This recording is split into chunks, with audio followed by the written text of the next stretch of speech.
Good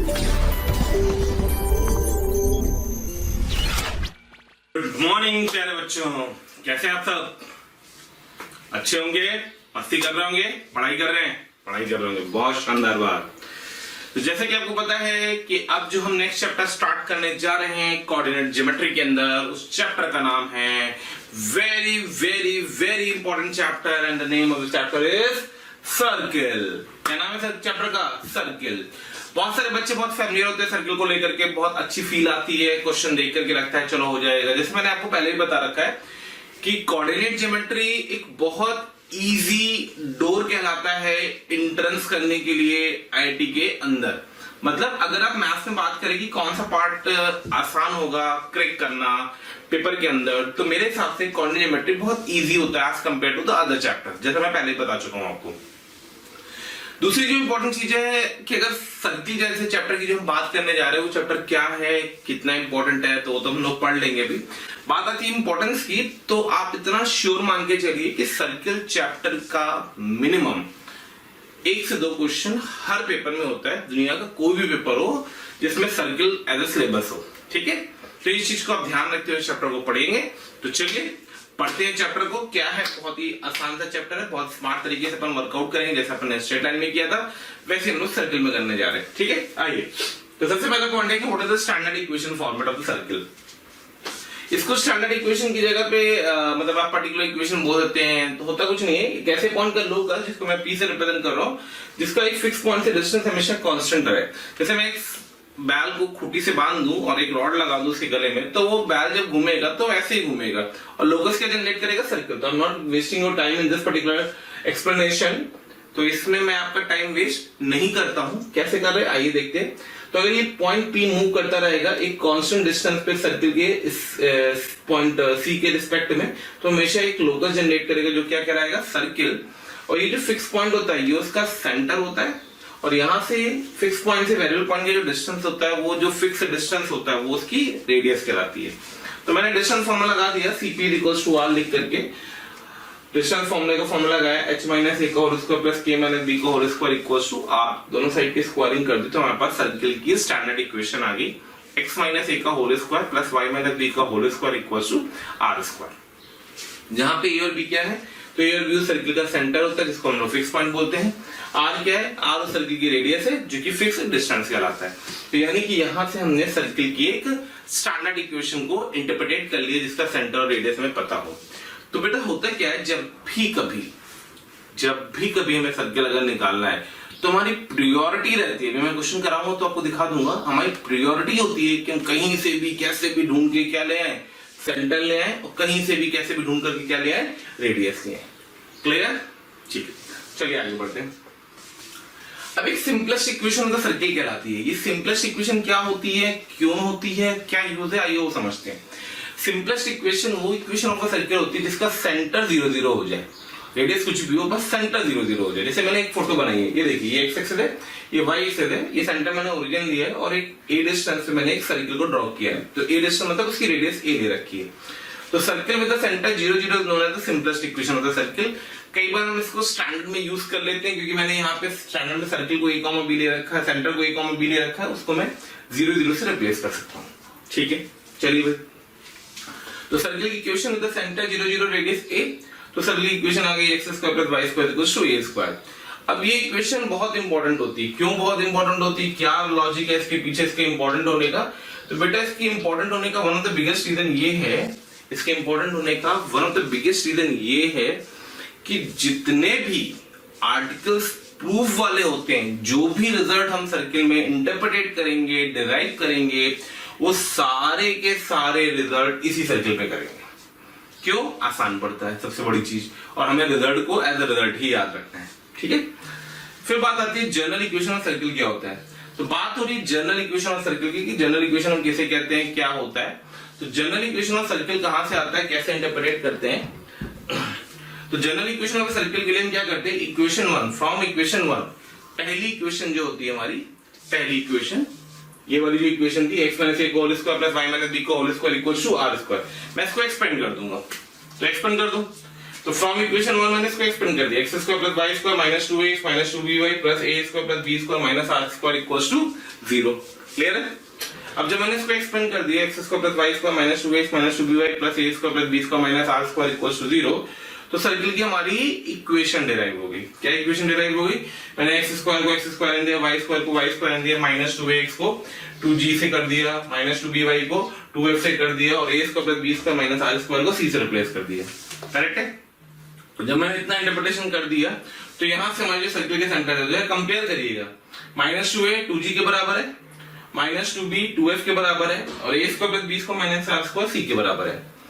initially centre था a comma b, next centre हो गया minus g comma minus f by comparing, इसको इससे कंपेयर किया, इसको इससे कंपेयर किया और a square plus b square minus r square c के बराबर था, तो r की वैल्यू आ गई under root of g square plus f square minus c, basically आएगी a square plus b square minus c और a और b g और f के बराबर थे, माइनस g माइनस f के बराबर थे। तो ये सर्किल वो सर्किल है जो हमें अच्छे से आना चाहिए, फिर से इसको भी याद होनी चाहिए। सर्किल की इक्वेशन है x square plus y square plus 2gx plus 2f5 plus c equals to 0। ठीक है? वो सर्किल जिसका सेंटर क्या है minus g comma minus f और रेडियस क्या है under root of g square plus f square minus c। Comfortable होंगे? चलिए आगे बढ़ते हैं। तो हमारे पास सिंपलेस्ट इक्वेशन आ गई और हमारे पास जनरल इक्वेशन आ गई, दोनों हमें अच्छे से पता होनी चाहिए। स्टैंडर्ड इक्वेशन क्या हमने बात कर ली, स्टैंडर्ड, सिंपलेस्ट एंड जनरल। अब दो नोट के पॉइंट मैंने लिखे हैं, आइए उन दोनों को समझते हैं। पहला पॉइंट मैंने लिख रखा है, any second degree curve, any second degree curve, कोई भी अगर हमारे पास सेकेंड डिग्री कर्व है, ax square plus 2hx5 plus by square plus 2gx plus 2f5 plus c equals to 0, any second degree curve, कोई भी सेकेंड डिग्री कर्व अगर हमारे पास लिखा हुआ है जो उन्होंने पढ़ा था पेयर ऑफ स्ट्रेट लाइन के टाइम पे, आपको बताओ, तो वो सेकेंड डिग्री कर्व सर्किल अगर रिप्रेजेंट कर रहा है तो उसकी दो कंडीशन होती है। पहली कंडीशन होती है एक्स स्क्वायर और वाई स्क्वायर कोफिशिएंट सेम होने चाहिए, a इक्वल्स टू b, और दूसरी कंडीशन होती है एक्स वाई का कोफिशिएंट 0 होना चाहिए, h इज इक्वल्स टू 0। तो coefficient of x square equals to coefficient of y square and next condition है coefficient of x y equals to 0। तो these two are the standard condition which is required to convert a second degree curve into a circle।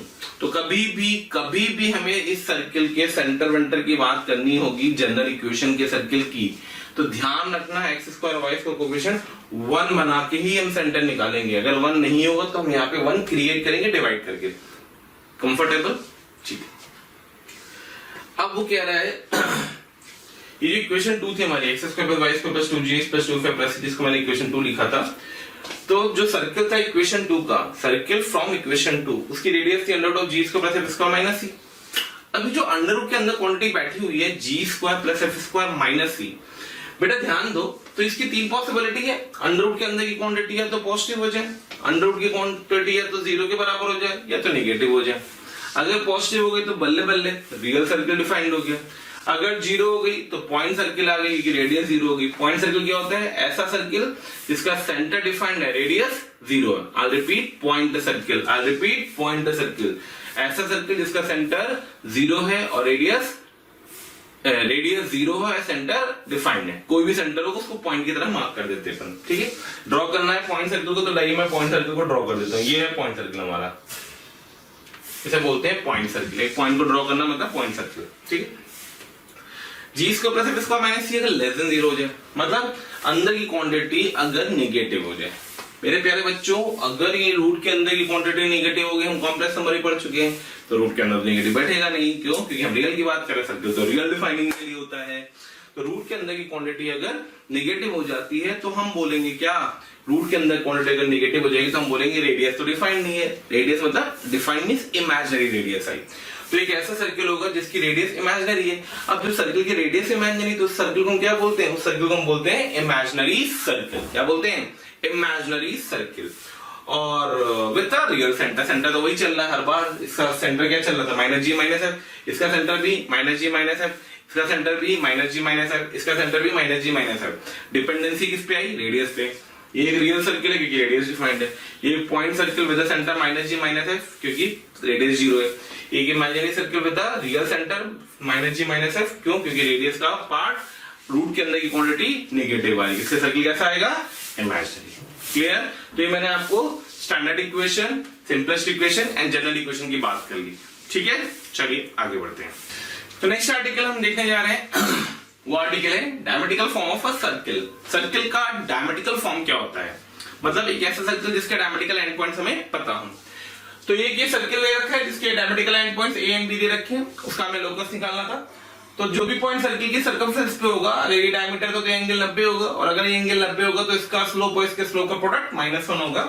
h के मान करके simplify करके generalise कर दिया, तो जो डायमेट्रिकल फॉर्म ऑफ सर्किल की इक्वेशन आ गई वो आ गई बेटा x - x1 * x - x2 + y - y1 * y - y2 = 0। बहुत ही सिंपल सा रिजल्ट है, ठीक है। अब होता है इस रिजल्ट को मैं एक्सपेंड कर दूं, तो जरा ध्यान देना, एक छोटी सी चीज जो मैंने नोट पे लिख रखी है उस पे मैं एक क्वेश्चन करवाऊंगा आपको कि अगर मैं पहले दो ब्रैकेट्स को ओपन कर दूं तो x में एक क्वाड्रेटिक बन रही है जिसका नाम है x² - x times of x1 + x2 + x1 x2, और फिर y वाले ब्रैकेट्स को अगर मैं मल्टीप्लाई कर दूं तो ये y में एक क्वाड्रेटिक बनाएगा, वो बनाएगा y² - y times y1 + y2 + y1 y2 = 0। तो अगर आपने इस चीज को ऑब्जर्व किया जो मैंने नोट पे लिखा है, ये ट्रिक का बोल सकते हो आपकी सर, ये मतलब मैं बोल दूंगा ये एक ट्रिक टाइप का कंसेप्ट है। क्या है आइए समझते हैं। अगर दो क्वाड्रेटिक हमें मिल जाए कहीं से भी, एक x में और एक y में, और उन दो क्वाड्रेटिक को हम ऐड कर दें तो हमारी डायमेट्रिकल फॉर्म ऑफ सर्किल की इक्वेशन आ जाती है। इसमें क्या एडवांटेज होता है, इसमें ये एडवांटेज होता है कि आपको कभी भी ये एंड पॉइंट्स निकालने नहीं पड़ते हैं। आप सीधे दो क्वाड्रेटिक बनाइए और दोनों क्वाड्रेटिक को उठा करके जोड़ दीजिए विद अ कांस्टेंट। कांस्टेंट क्या है कि x² और y² यानी क्वाड्रेटिक का लीडिंग कोएफिशिएंट x² और y² दोनों क्वाड्रेटिक का क्या होना चाहिए 1, जो सर्किल की बेसिक कंडीशन है। क्लियर? कैसे करा जा रहा है ये समझते हैं। तो मैंने आपको एक क्वेश्चन दिया, find the circle with AB at the diameter where A and B are the point of intersection of curve y² = 4x and the line 2x + 3y = 5। ठीक है, तो अगर मैंने इसके सॉल्यूशन की बात करने स्टार्ट करी तो सबसे पहले हमने कर्व की बात करी, y² = 4x पैराबोला कुछ ऐसा बनेगा। ठीक है, जरूरत नहीं कि आप एग्जैक्ट फिगर बनाइए, पर ठीक है हम बना लेते हैं। फिर आपके पास एक लाइन है 2x + 3y = 5, x = कुछ आएगा, y = कुछ, ऐसी लाइन कुछ आएगी। रैंडम फोटो खींची है मैंने, और इन दोनों को डायमीटर मानते हुए, मतलब ये पॉइंट ऑफ इंटरसेक्शन आया a, ये पॉइंट ऑफ इंटरसेक्शन आया a, और ये पॉइंट ऑफ इंटरसेक्शन आया B, तो इन दोनों को डायमीटर मानते हुए हमें एक सर्किल ड्रॉ करना, मतलब वो सर्किल कुछ ऐसा जा रहा होगा। तो हमें इस सर्किल की इक्वेशन निकालनी है। अब हम क्या कर रहे हैं, तो अगर हमें डायमेट्रिकल फॉर्म में सर्किल इक्वेशन चाहिए तो हमें A और B की कोऑर्डिनेट चाहिए। अगर हम ये वाला फॉर्मेट यूज करेंगे तो A और B की कोऑर्डिनेट निकालने का मतलब मुझे लाइन को पैराबोला के साथ सॉल्व करना पड़ेगा। तो आइए सॉल्व करते हैं, ठीक है। तो इक्वेशन, इन दोनों इक्वेशन से x को एलिमिनेट कर देते हैं अपन। तो पहली चीज क्या की हमने, एलिमिनेट x। तो जब मैं x को एलिमिनेट करूंगा तो क्या इक्वेशन बन रही है उसको देखते हैं। तो I get the value y² = 4 times of x की वैल्यू यहां से रख देता हूं मैं 5 - 3y/2। ठीक है, थोड़ा सा सिंपलीफाई कर दिया तो ये बन गया y² - +6y - 5 दूनी 10 = 0। इसको एक क्वाड्रेटिक लिख करके छोड़ दिया मैंने। आपको पता है कि इस क्वाड्रेटिक के दो रूट्स होंगे, एक रूट होगा y1 और एक रूट होगा y2। तो एक रूट होगा y1 जो इसका y कोऑर्डिनेट रिप्रेजेंट करेगा, और एक रूट होगा y2 जो इसका y कोऑर्डिनेट रिप्रेजेंट करेगा। इसका समझ में आ गया। Similarly eliminate x। अगर हमने x को y को एलिमिनेट किया, x को एलिमिनेट किया तो हम y को एलिमिनेट कर रहे हैं। तो अगर हम y को एलिमिनेट करेंगे तो what I will get it over there, I will get the value 5 - 2x/3 whole square should be equals to 4x। 5 - 2x/3 का whole square equals to 4x। Open करेंगे तो I get the value 25 + 4x² sorry -20x is equals to 36x। थोड़ा सा simplify कर देते हैं तो I get the value 4x² -20x और इधर 36x आ जाएगा, तो ये बन जाएगा 56x प्लस का 25 इक्वल्स टू 0। इसको इक्वेशन 2 डाल दिया। ठीक है, अब जो रूल था डायमेट्रिकल फॉर्म में, अभी मैंने नोट में लिख रखा है, आपको दिख रहा होगा। अपने पास एक x में क्वाड्रेटिक आ गई, एक y में क्वाड्रेटिक आ गई, दोनों को जोड़ दूंगा तो इस सर्किल की इक्वेशन आ जाएगी जो कि डायमेट्रिकल फॉर्म में होगी। लेकिन इस क्वाड्रेटिक को इस क्वाड्रेटिक के साथ जोड़ने से पहले हमें ये ध्यान रखना है कि दोनों की लीडिंग कोएफिशिएंट क्या होने चाहिए 1। इसका लीडिंग कोएफिशिएंट 1 है, इसका 4 है, तो इसको 1 बना लेंगे 4 से डिवाइड करके। तो जो हमारी सर्किल की इक्वेशन आ जाएगी वो क्या आ जाएगी, x की क्वाड्रेटिक लिखिए, तो x की क्वाड्रेटिक आ जाएगी x स्क्वायर माइनस 56 से डिवाइड किया 14 x 4 से डिवाइड किया प्लस का 25/4, ये हमारी x की क्वाड्रेटिक हो गई। इसमें जोड़ दो y की क्वाड्रेटिक को, y की क्वाड्रेटिक क्या है हमारे पास, y square plus 6y minus 10 equals to 0। तो ये जो सर्किल आया, ये सर्किल हमारा वो सर्किल आ गया जिसके लिए ए बी किसका काम कर रहा था, डायमीटर का। कंफर्टेबल, क्लियर है क्या कंसेप्ट हुआ, किस तरीके से मैनिपुलेशन की। दिस इज द एडवांटेज कि हमें पॉइंट्स को सॉल्व नहीं करना पड़ा। अल्टीमेटली हमें दिख ही रहा है, फॉर्मेट दिया होगा, ऑप्शन दिया होगा, हमें ऑप्शन चेक करना होगा, ठीक है। तो कई बार ऐसा होता है कि हम यहीं से ऑप्शन को चेक करके बिना जोड़े, जैसे यहाँ पे y का कोफिशिएंट 6 दिख गया, यहाँ पे x का कोफिशिएंट 14 दिख गया, चेक कर लो ऑप्शन में कौन है, 14 और 6 बैठा हुआ है, खत्म। अब अगर 2 में बैठा होगा तो फिर आपको कांस्टेंट भी निकालना पड़ेगा, अगर 1 में बैठा होगा तो अपना काम वहीं पे खत्म हो जाएगा। तो ये छोटी सी ट्रिक है, ध्यान रखना, बहुत काम आएगी, ठीक है। चलिए आगे बढ़ते हैं। ओके, तो मेरे प्यारे बच्चों, the next article which we covered is intercept made by a circle। याद होगा हम लोगों स्ट्रेट लाइन में पढ़ा था लाइन के इंटरसेप्ट, एक्स इंटरसेप्ट और वाई इंटरसेप्ट। आइए अब हम पढ़ने जा रहे हैं सर्किल के इंटरसेप्ट के बारे में बातें, ठीक है। क्या होता है, कैसे किया जाता है, ये सब कुछ देखते हैं, सब कुछ बोर्ड पे मैंने मार्क कर रखा है। ये सारा जो मैं लिखता हूँ this is only for saving your time. क्यों, क्योंकि हम लोग क्रैश कोर्स पढ़ रहे हैं, क्रैश कोर्स के अंदर आपकी स्पीड बहुत फास्ट होनी चाहिए, तो इसलिए उन सारी चीजों को ध्यान रखते हुए मैंने एक जनरल सर्किल ले रखा है, x square plus Y square plus 2gx plus 2fy plus c equals to 0। इस सर्किल की फोटो कुछ इस हिसाब से बनाई है।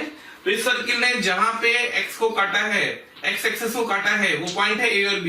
तो a और b के बीच का ये जो डिस्टेंस होता है इसको हम लोग बोलते हैं x intercept of the circle. Similarly इस सर्किल ने y एक्सिस को c और d पे काटा है, y एक्सिस को c और d पे काटा है, तो जो C से D तक का डिस्टेंस है ये कहलाता है हमारा क्या, Y इंटरसेप्ट। तो A से B का डिस्टेंस X इंटरसेप्ट और C से D का डिस्टेंस Y इंटरसेप्ट कहलाता है। A के कोऑर्डिनेट लेटर से मैंने मान रखे थे x1, 0, B के कोऑर्डिनेट लेटर से मैंने मान रखे थे x2, 0। तो मेरे प्यारे बच्चों फटाफट बताइए A और B कैसे निकालेंगे, यानी मुझे इस सर्किल के x इंटरसेप्ट के दोनों कोऑर्डिनेट चाहिए आपसे, बोलिए। बहुत शानदार बात, कई लोगों ने सोच लिया, बहुत अच्छा सा रिस्पॉन्स दिया। अगर कभी भी हमें एक्स एक्सेस पे कोई पॉइंट कैलकुलेट करना है किसी भी कर्व का, तो हमें y कोऑर्डिनेट उस कर्व की इक्वेशन में y की वैल्यू क्या पुट करना पड़ेगा, 0। The same thing I am doing over here, for x intercept put y equals to 0। तो जैसे मैंने सर्किल इक्वेशन में y 0 पुट किया, x में क्वाड्रेटिक मिल गई, x की क्वाड्रेटिक आ गई x square plus 2gx plus c equals to 0, x square plus 2gx plus c equals to 0, जिसके दो रूट्स होंगे, पहला रूट होगा x1, दूसरा रूट होगा x2, पहला रूट होगा x1, दूसरा रूट होगा x2। जब हमें दो रूट मिल गए तो हमें इन दोनों के बीच का डिस्टेंस चाहिए, मतलब बेसिकली ए बी डिस्टेंस चाहिए, जो कि x इंटरसेप्ट कहलाता है सर्किल का। तो ए बी का मतलब हो गया मॉडुलस ऑफ इन दोनों के बीच का डिस्टेंस, तो modulus of x2 minus x1। x2 minus x1 का फॉर्मूला होता है, क्या फॉर्मूला होता है फटाफट बताइए। वेरी गुड, तो x2 माइनस x1 का फॉर्मूला होता है under root of x1 plus x2 का whole square minus 4x1 x2। सब कुछ मैंने लिख रखा है बोर्ड पे, 4x1 x2, 4 माइनस का 4x1 x2, 4x1 और x2, करेक्ट है, अंडर रूट के अंदर। बस तो यहां से सम ऑफ रूट निकाला, 2g आएगा, माइनस का 2g आएगा, प्रोडक्ट रूट निकाला, c आएगा, पुट कर दिया, फॉर्मूला बन गया x इंटरसेप्ट का 2 times under root of g square minus c, 2 times under root of g square minus c।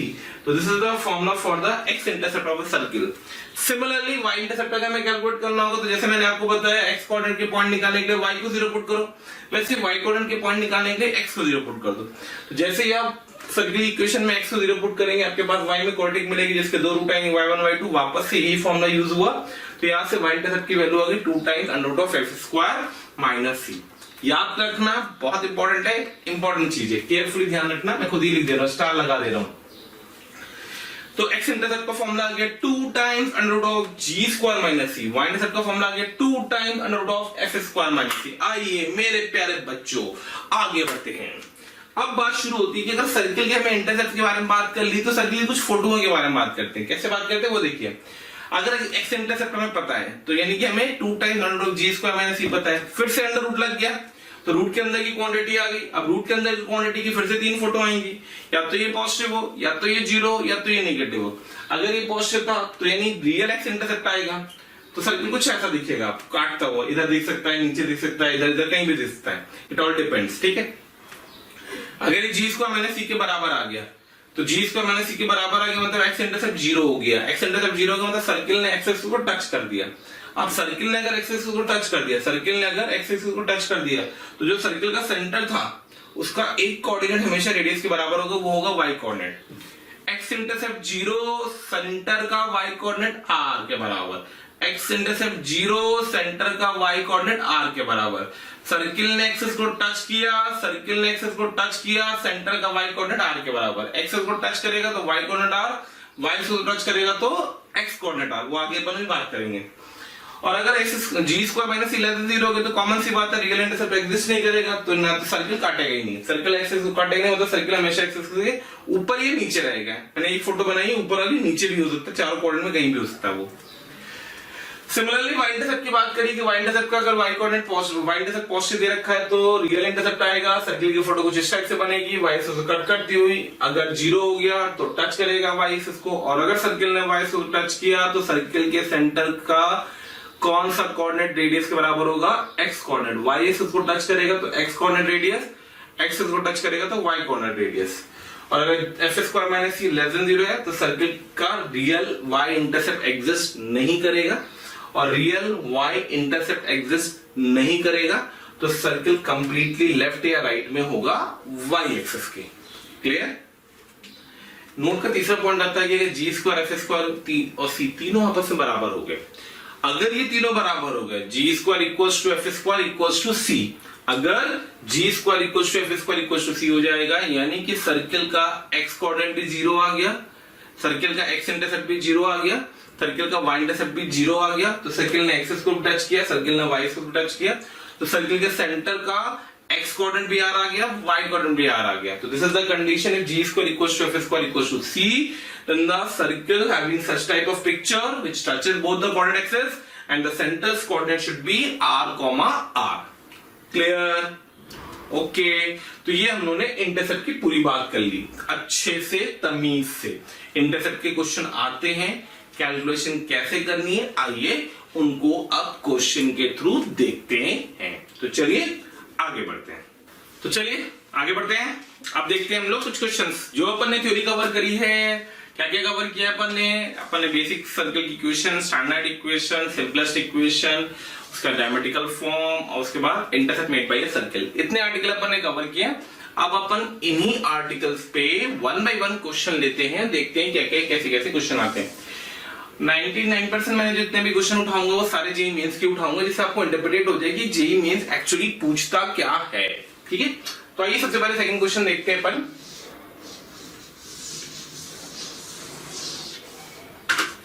Second question आपसे क्या कह रहा है, तो क्वेश्चन नंबर 2। अब आप सोचोगे सर सेकंड कहां था, पहला कब आया था? अरे अभी तो करवाया था डायमेट्रिकल फॉर्म में एक क्वेश्चन। तो डायमेट्रिकल फॉर्म में वाला जो क्वेश्चन था क्वेश्चन नंबर 1 था। तो उसने बोला है circle touching the x axis at 3,0 and making intercept of the length 8 on y axis. ठीक है, एक सर्किल था, फोटो खींचो फटाफट। एक सर्किल था, टच कर रहा था एक्स एक्सिस को एट 3,0 मतलब यहां पे टच कर रहा था, and making intercept of length 8 on y axis. Intercept काट रहा है 8 यूनिट का। तो एक फोटो तो ये पॉसिबल थी कि सर्किल ऐसा बन जाता, यहाँ पे टच करता और ये 8 यूनिट का काट रहा होता, करेक्ट है। और एक पॉसिबिलिटी ऐसी भी थी, सेम साइज का सर्किल होगा वो, ठीक है, लग नहीं रहा है, ऐसा बनेगा। ठीक है, तो इधर सर्किल इज दिस वन, इधर सर्किल इज दिस वन, ये भी 8 यूनिट का होगा और ये भी 8 यूनिट का होगा, 3,0। तो उसने पूछा था सर्किल का क्या बताना था, इक्वेशन बताने अपने को। 2 सर्किल पॉसिबल होंगे, आइए कैलकुलेशन देखिए। सर्किल यहाँ पे टच कर रहा है, इसको इससे ज्वाइन कराया, इसको इससे ज्वाइन कराया, ये रेडियस होगी और ये भी रेडियस होगी। ठीक है, सेम नीचे आ जाएगा। तो अपन ने क्या किया, सर्किल के सेंटर को सी मान लिया, तो सी के कोऑर्डिनेट आ जाएंगे अपने पास h, r। h का डिस्टेंस हमें पता है कितना है, 3, तो ये 3, r आ गया। टच कर रहा है, और अगर टच कर रहा है तो रेडियस r के बराबर होगी, 3 डिस्टेंस दे रखा तो ये भी 3 होगा, तो 3, r सेंटर आ गया। अब ये जो डिस्टेंस होगा ये 4 होगा, ये डिस्टेंस 3 है, ये डिस्टेंस r था, तो डेफिनेटली पाइथागोरस लगाओगे तो r की वैल्यू 5 आ जाएगी। अब सर्कल का सेंटर आ गया, सर्कल की रेडियस आ गई 3, r ऊपर होगा, 3, -r नीचे होगा। तो जो पहला वाला सर्किल अगर मैं इसको S1 लिख दूं बेटा, तो पहले वाले सर्किल का सेंटर हो गया 3, 5 और रेडियस 5। ये सर्किल की इक्वेशन आ गई x -3। मैंने बोला था ना सर्किल निकालने के लिए हमारी प्रायोरिटी हम क्या ढूंढ लें, हम सेंटर ढूंढ लें और हम रेडियस ढूंढ लें। तो x -3 का होल स्क्वायर प्लस y -5 का whole square equals to 5 square. तो पहला सर्किल तो ये बन गया, क्यों? क्योंकि सेंटर था 3, 5 और रेडियस थी 5। जब हम दूसरे सर्किल पे जाएंगे बेटा S2 सर्किल पे, तो नीचे वाला सर्किल होगा। अब जब नीचे वाला सर्किल आएगा तो पिक्चर में जो सेंटर आ जाएगा, लेट अस इसको C2 लिख देता हूं, इसको C1, ये C1, तो यहां से जो C2 आ जाएगा वो आ जाएगा 3, -5, क्योंकि रेडियस ऑलरेडी हम 5 निकाल चुके थे। तो यहां से सर्किल की इक्वेशन आ जाएगी x -3 का होल स्क्वायर प्लस y +5 का whole square should be equals to 5 square. मेरे प्यारे बच्चों, छोटी छोटी चीजें ध्यान रखना। ये क्वेश्चन एक्चुअली में था किसने फिर आपको 4 ऑप्शन में 4 पॉइंट दिए थे और पूछा था कौन सा पॉइंट इन सर्किल को सेटिस्फाई करेगा। तो क्या करना है इसी सर्किल की इक्वेशंस में, ये नहीं कि बैठ करके इसको ओपन कर रहे हैं जनरल इक्वेशन में कन्वर्ट कर, कुछ भी नहीं करना है। जैसे लिखा है वैसे आप सीधे ऑप्शन को चेक कर ले। कंफर्टेबल? तो एक सिंपल सा मैंने इंटरसेप्ट फॉर्म में क्वेश्चन दिया है। ठीक है, चलिए आगे बढ़ते हैं। थैंक यू सो मच हमें इतना सारा प्यार देने के लिए। हजारों स्टूडेंट्स हमारा ये वीडियो लेक्चर्स जो आपको दिख रहा है इसका फ़ायदा उठा रहे हैं, और आप भी अगर इसका फ़ायदा उठाना चाहते हैं तो नीचे डिस्क्रिप्शन लिंक में क्लिक करें और अपना जो भी इनरोलमेंट है उसको सुनिश्चित करें। साथ ही जिन बच्चों को डाउट सॉल्विंग और स्टडी मटेरियल से रिलेटेड कोई भी इशू आ रहा है वो हमारे प्रीमियम कोर्स को इनरोल कर सकते हैं डिस्क्रिप्शन बॉक्स में जाकर के। नेक्स्ट क्वेश्चन हमारे पास है क्वेश्चन नंबर 3। तो आइए क्वेश्चन नंबर 3 देखते हैं। क्वेश्चन नंबर 3 क्या कह रहा है आपसे? क्वेश्चन नंबर 3 आपसे कह रहा है circle cuts a cord of length 4a on x axis. A circle cuts, जैसे ऐसे कह रहा है बनाते हैं, एक सर्किल ऐसा चाहिए मुझे जो काटे 4a length on x axis and passes the point on y axis at a distance of 2b from origin। 4a काटे और 2b पास है। 4a इधर भी हो सकता है, 4a इधर भी हो सकता है, 2b इधर भी हो सकता है, 2b इधर भी हो सकता है। तो इससे पास करे और 4a का डिस्टेंस काटे। थोड़ा सा रैंडम फिगर बना रहा हूं। आप सोचोगे सर 4a पे आपने टच क्यों नहीं करा दिया? ऐसा जरूरी नहीं कि 4a पे तो काटेगा यहां से यहां तक। अब जो सर्किल की सूरत है कैसे बन सकती है, तो मैंने ये सर्किल की सूरत बना दी। ये वन ऑफ द सूरत है, वन ऑफ द फोटो है।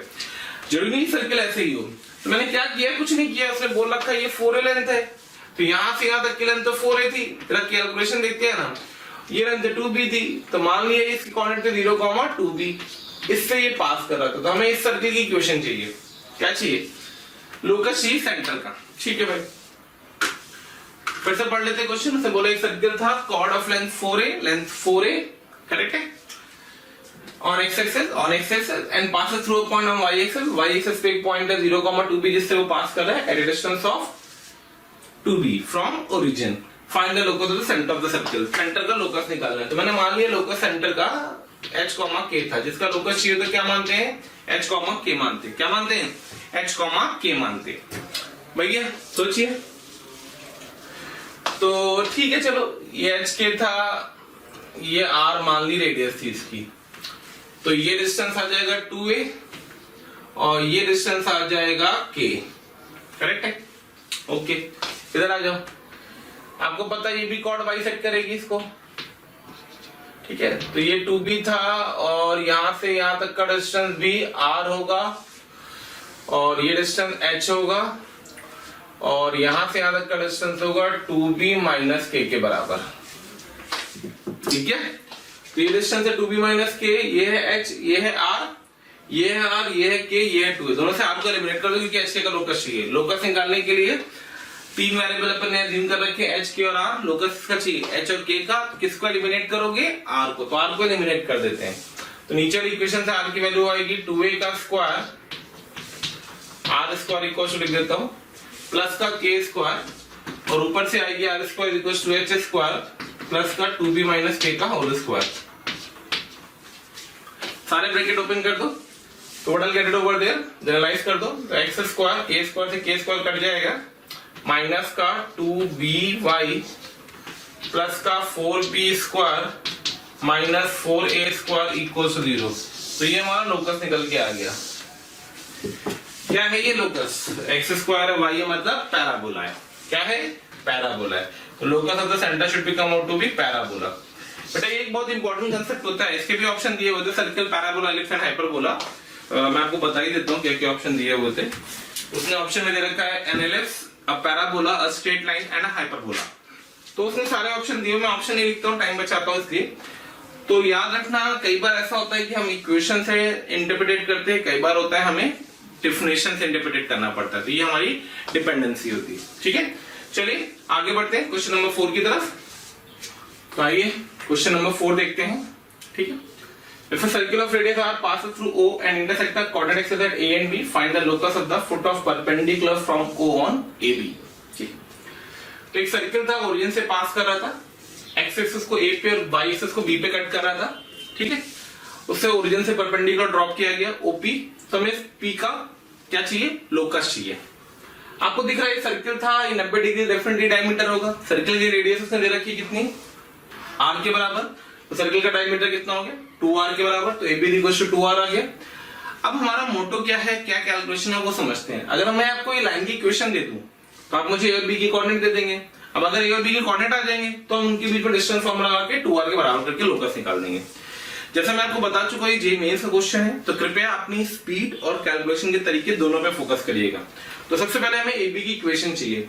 AB की इक्वेशन निकालने के लिए हमें पॉइंट एंड स्लोप चाहिए होता है। ठीक है, पॉइंट उसने दे रखा है h कॉमा के, स्लोप हमें निकालना था। तो AB का स्लोप OP के परपेंडिकुलर होने की वजह से जो OP का स्लोप होगा उसका माइनस का रेसिप्रोकल होगा। OP का स्लोप होगा k by h, तो AB का स्लोप हो जाएगा माइनस h by k। तो मैंने AB की इक्वेशन लिखी y minus k equals to minus h by k x minus h। अब मुझे A के कोऑर्डिनेट चाहिए जिसका y कोऑर्डिनेट 0 है, मुझे B की कोऑर्डिनेट चाहिए जिसका x कोऑर्डिनेट 0। दोनों को 0 पुट करके h और k के कोऑर्डिनेट निकाल, A और B की कोऑर्डिनेट निकाली हूं। A और B के बीच में डिस्टेंस फॉर्मूला लगा करके 2r से इक्वेट कर दिए, विल गेट योर आंसर। ठीक है, सिंपल सा क्वेश्चन था, अच्छा क्वेश्चन था, लेकिन क्योंकि ऑप्शंस अच्छे दिए हुए थे, थोड़ा सा कैलकुलेशन भी कंसेप्ट देखना है। चलिए आगे बढ़ते हैं क्वेश्चन नंबर 5 की तरफ। क्वेश्चन नंबर 5 क्या कह रहा है उसको समझते हैं।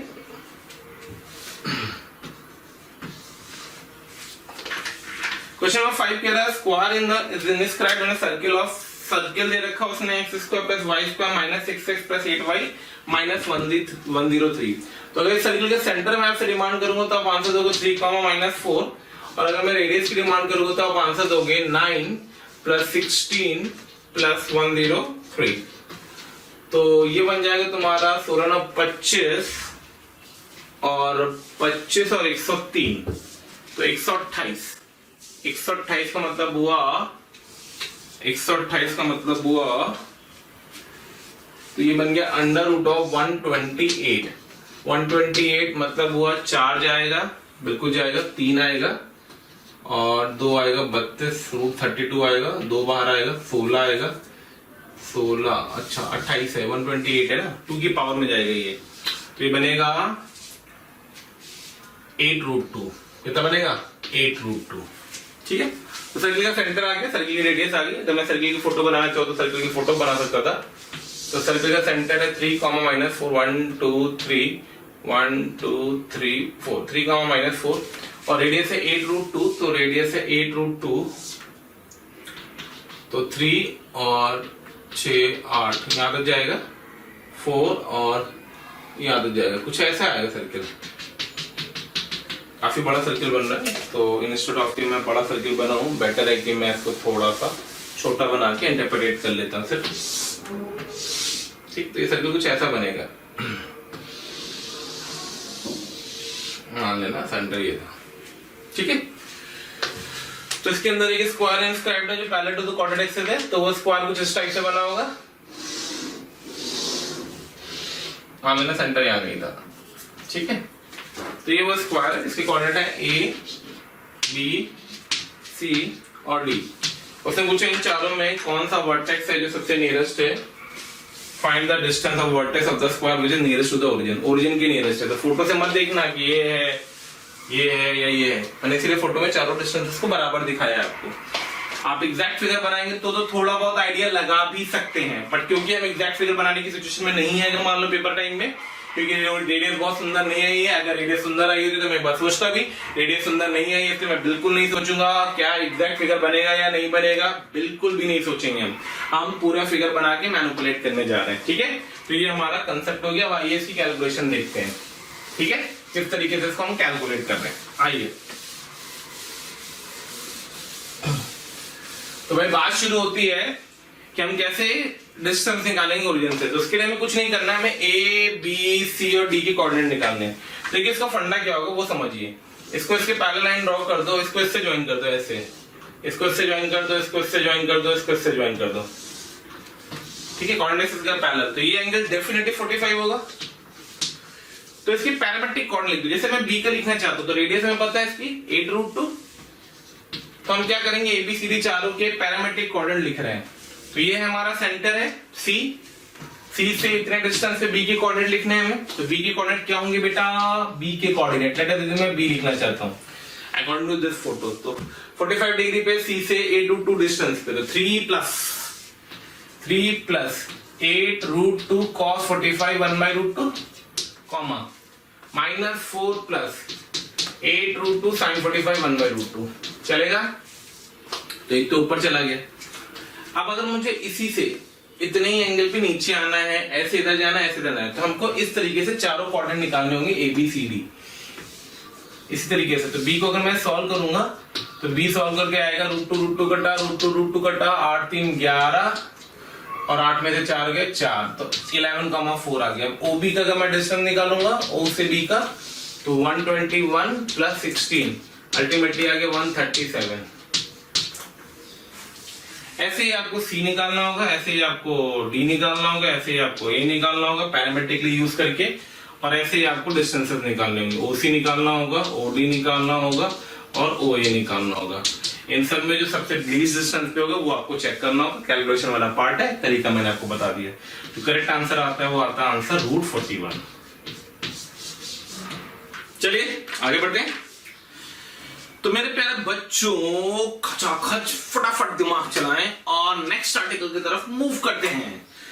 तो let's see what is the next article. Okay, the next article is position of a point with respect to a circle.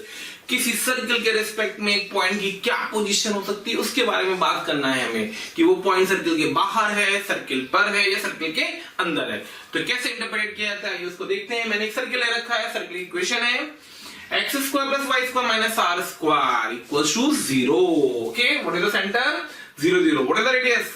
बहुत शानदार। एक पॉइंट दिया है, कोऑर्डिनेट ले रखे हैं उसके अल्फा कॉमा बीटा। नाउ सीधा पोजीशन ऑफ अ पॉइंट। मैंने पॉइंट को सर्कल के बाहर ले रखा है, पी पॉइंट को, करेक्ट है। मैंने सर्कल पे एक पॉइंट लिया m, क्यों? क्योंकि मैंने यहां से इस पे परपेंडिकुलर ड्रॉप किया, खटा।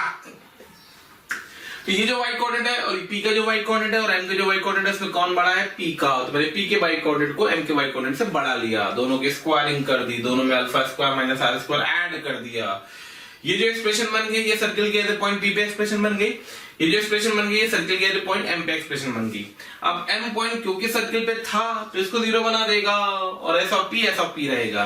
यानी कि अगर p पॉइंट आउटसाइड था तो s ऑफ p पॉजिटिव था, तो जस्ट उसका उल्टा, अगर p इनसाइड था तो s ऑफ p नेगेटिव होगा, और p अगर सर्कल पर बैठा है तो s ऑफ p 0 होगा। यानी कि कोई पॉइंट अगर आउटसाइड है, करेक्ट है, तो p point s of p क्या होना चाहिए? Greater than 0। अगर कोई पॉइंट सर्कल पर है तो s ऑफ p क्या होना चाहिए? 0 के बराबर। और अगर कोई पॉइंट अंदर है तो s ऑफ p क्या होना चाहिए? लेस देन 0 के बराबर। कई सारे बच्चे मुझे लगातार कमेंट कर रहे हैं कि सर थोड़ी सी स्पीड ज्यादा चल रही, स्पीड ज्यादा चल रही। अरे मेरे प्यारे बच्चों, आप ये सोचिए कि मैं आपको वो चैप्टर्स 2-2 लेक्चर्स में कवर करवा रहा हूं, आपके पास चॉइस है, आप थोड़ी सी स्पीड कम कर सकते हैं। आप एक लेक्चर जो चीज आपको दी जा रही है इसको दोबारा भी देख सकते हैं, बट थोड़ा सा ध्यान दें, स्पीड का मैटर, थोड़ी सी अपनी फ्रीक्वेंसी बढ़ाइए। इंस्टेड ऑफ कि आप मुझसे बोलिए कि सर स्पीड कम करिए। ये क्रैश कोर्स चल रहा है बेटा, इस पे ध्यान दो आप। ये क्रैश कोर्स है, नॉट अ रेगुलर कोर्स। आप रेगुलर कोर्स को देखोगे तो आपको स्पीड कम मिलेगी, बट अगर आप क्रैश कोर्स की बात करें बहुत सारी चीजें बहुत कम टाइम में कवर करने की कुछ सिचुएशन है, इसलिए हम थ्योरी के सारे पॉइंट्स को मैं कवर करा रहा हूं विद द इलस्ट्रेशन। ओके, तो ये हमने कंडीशन लगा दी कि अगर एक पॉइंट आउटसाइड था, एक पॉइंट इनसाइड था, और अगर एक पॉइंट सर्कल पे था तो क्या कंडीशन आएगी? s of p greater than 0, p outside, s of p equals to 0, p on the circle, s of p less than 0, p inside the circle. Next एक पॉइंट आता है, नेक्स्ट हेडिंग आती है हमारी parametric equation of the circle. जैसे कि हमने straight line में पैरामेट्रिक फॉर्म को बहुत अच्छे से पढ़ा था, उसमें मैंने आपको बताया था कि there is equation of the circle also. कैसे आती है इंटरप्रिटेशन वही है, क्योंकि मैंने सेंटर से r डिस्टेंस पे एक पॉइंट p लिया है, p वेरिएबल होगा मतलब थीटा वेरी करेगा और r फिक्स होगा। तो मैंने p के कोऑर्डिनेट पैरामेट्रिकली लिखने चाहे तो x minus alpha upon sin theta y minus beta upon sin theta equals to r लिखा, जो अपन ने पढ़ रखा था पैरामेट्रिक में। यहाँ पे थीटा वेरिएबल होगा, 0 से 2 पाई ना चाहिएगा और r फिक्स होगा। क्लियर? तो याद रखना r फिक्स है, वो रेडियस है, थीटा वेरिएबल है, तो सर्किल मूव करता रहेगा। और जो ये फिक्स पॉइंट था अल्फा अपॉन बीटा, वो क्या होगा? सर्किल का सेंटर। तो अगर किसी सर्किल की इक्वेशन दे रखी है हमें, उस पर हमें पैरामेट्रिक कोऑर्डिनेट की बात करनी है। किसकी बात करनी है? Parametric coordinate. तो अगर हमें किसी सर्किल के पैरामेट्रिक कोऑर्डिनेट की बात करनी है, किसी सर्किल पे किसी पॉइंट की, सॉरी, तो जैसे आपको ये जो फोटो बनेगी, इसकी मैं फोटो बना देता हूं आपको। तो अगर मैं इसकी फोटो आपको दिखाऊं तो आपको दिख रहा होगा कि मैं एक सर्किल ले रहा हूं, सेंटर ले रहा हूं और उससे r डिस्टेंस पे एक पॉइंट p लिखना चाहता हूं। तो जैसे कि आपको ये फोटो दिख रही है, इससे मुझे ए सेंटर से r डिस्टेंस पे ऊपर जाना था। तो सेंटर से r डिस्टेंस पे ऊपर जाना है at an angle of variable theta. तो कोऑर्डिनेट लिख दिए a plus r cos theta, b plus r sin theta. नीचे आना होगा तो माइनस लग जाएगा, वो आपको पता ही है फंडा। ठीक है, तो ये parametric coordinate of a point on a circle आते हैं। ठीक है, चलिए आगे बढ़ते हैं मेरे प्यारे बच्चों, आगे बढ़ते हैं और नेक्स्ट क्वेश्चन देखते हैं। ठीक है, तो जो आर्टिकल अपन ने भी कवर किया था, आइए उसके क्वेश्चंस को देखते हैं। तो नेक्स्ट क्वेश्चन है, if a cos theta 1 sin theta 1, b cos theta 2 sin theta 2, c cos theta 3 sin theta 3 are the vertices of a triangle ABC, find the orthocenter of the triangle। Triangle के vertex दे रखी है और triangle के ऑर्थोसेंटर के बारे में बात कर रहे हैं। भाई वर्टेक्स को देखे देखे देखे, बहुत शानदार। अगर आप इस वर्टेक्स को थोड़ा सा घूरे तो क्या मैं इस ए को अगर ऐसे सजा के लिखना चाहूं तो लिख सकता हूं 0 + 1 cos थीटा 1, 0 + 1 sin थीटा 1। अब भाई ये थॉट कहां से आएगी? बोलोगे सर आप तो कुछ भी लगा देते हो, खटाक से है। अरे भैया कोई फैंसीगिरी नहीं है, ये थॉट प्रोसेस है। जब आपने तीनों को घूरा तो आपको दिखा थीटा 1, थीटा 2, थीटा 3 कुछ है, वेरिएबल पॉइंट्स हैं। जैसे ही थीटा 1, थीटा 2, थीटा 3 दिखे आपको, cos थीटा 1, sin थीटा 1 दिखा, आपको पैरामेट्रिक कोऑर्डिनेट दिखेगा। अब पैरामेट्रिक कोऑर्डिनेट दिखेगा तो सर्किल का दिखना तो लाजमी सी बात है। यानी कि यहाँ से ये क्लिक हो रहा है कि ये तीनों पॉइंट एक ऐसे सर्किल पे है जिसका सेंटर 0 0, रेडियस कितनी है? 1 है। ये तीनों पॉइंट एक ऐसे सर्किल पे जिसका सेंटर 0 0, रेडियस 1 है। मान ले ए यहाँ पे था, लेट अस अज्यूम बी यहाँ पे था, लेट अस अज्यूम सी यहाँ पे था। तो ये आपका एबीसी ट्रायंगल बन गया। क्या बन गया? ये आपका एबीसी ट्रायंगल बन गया। अब आपका ये जो एबीसी ट्रायंगल बन गया, इस ट्रायंगल को ऑर्थोसेंटर चाहिए। ऑर्थोसेंटर चाहिए मतलब मुझे एक रिश्ता चाहिए। कौन सा रिश्ता चाहिए? याद होना चाहिए, जब भी ऑर्थोसेंटर निकलता है, मैंने आपको बताया था, कभी भी ऑर्थोसेंटर कैलकुलेट करना हो आप हमेशा HGC का रिश्ता याद करें। किसका रिश्ता याद करें? HGC का। HGC का मतलब 2:1 का रिश्ता। बहुत शानदार, 2:1 का रिश्ता।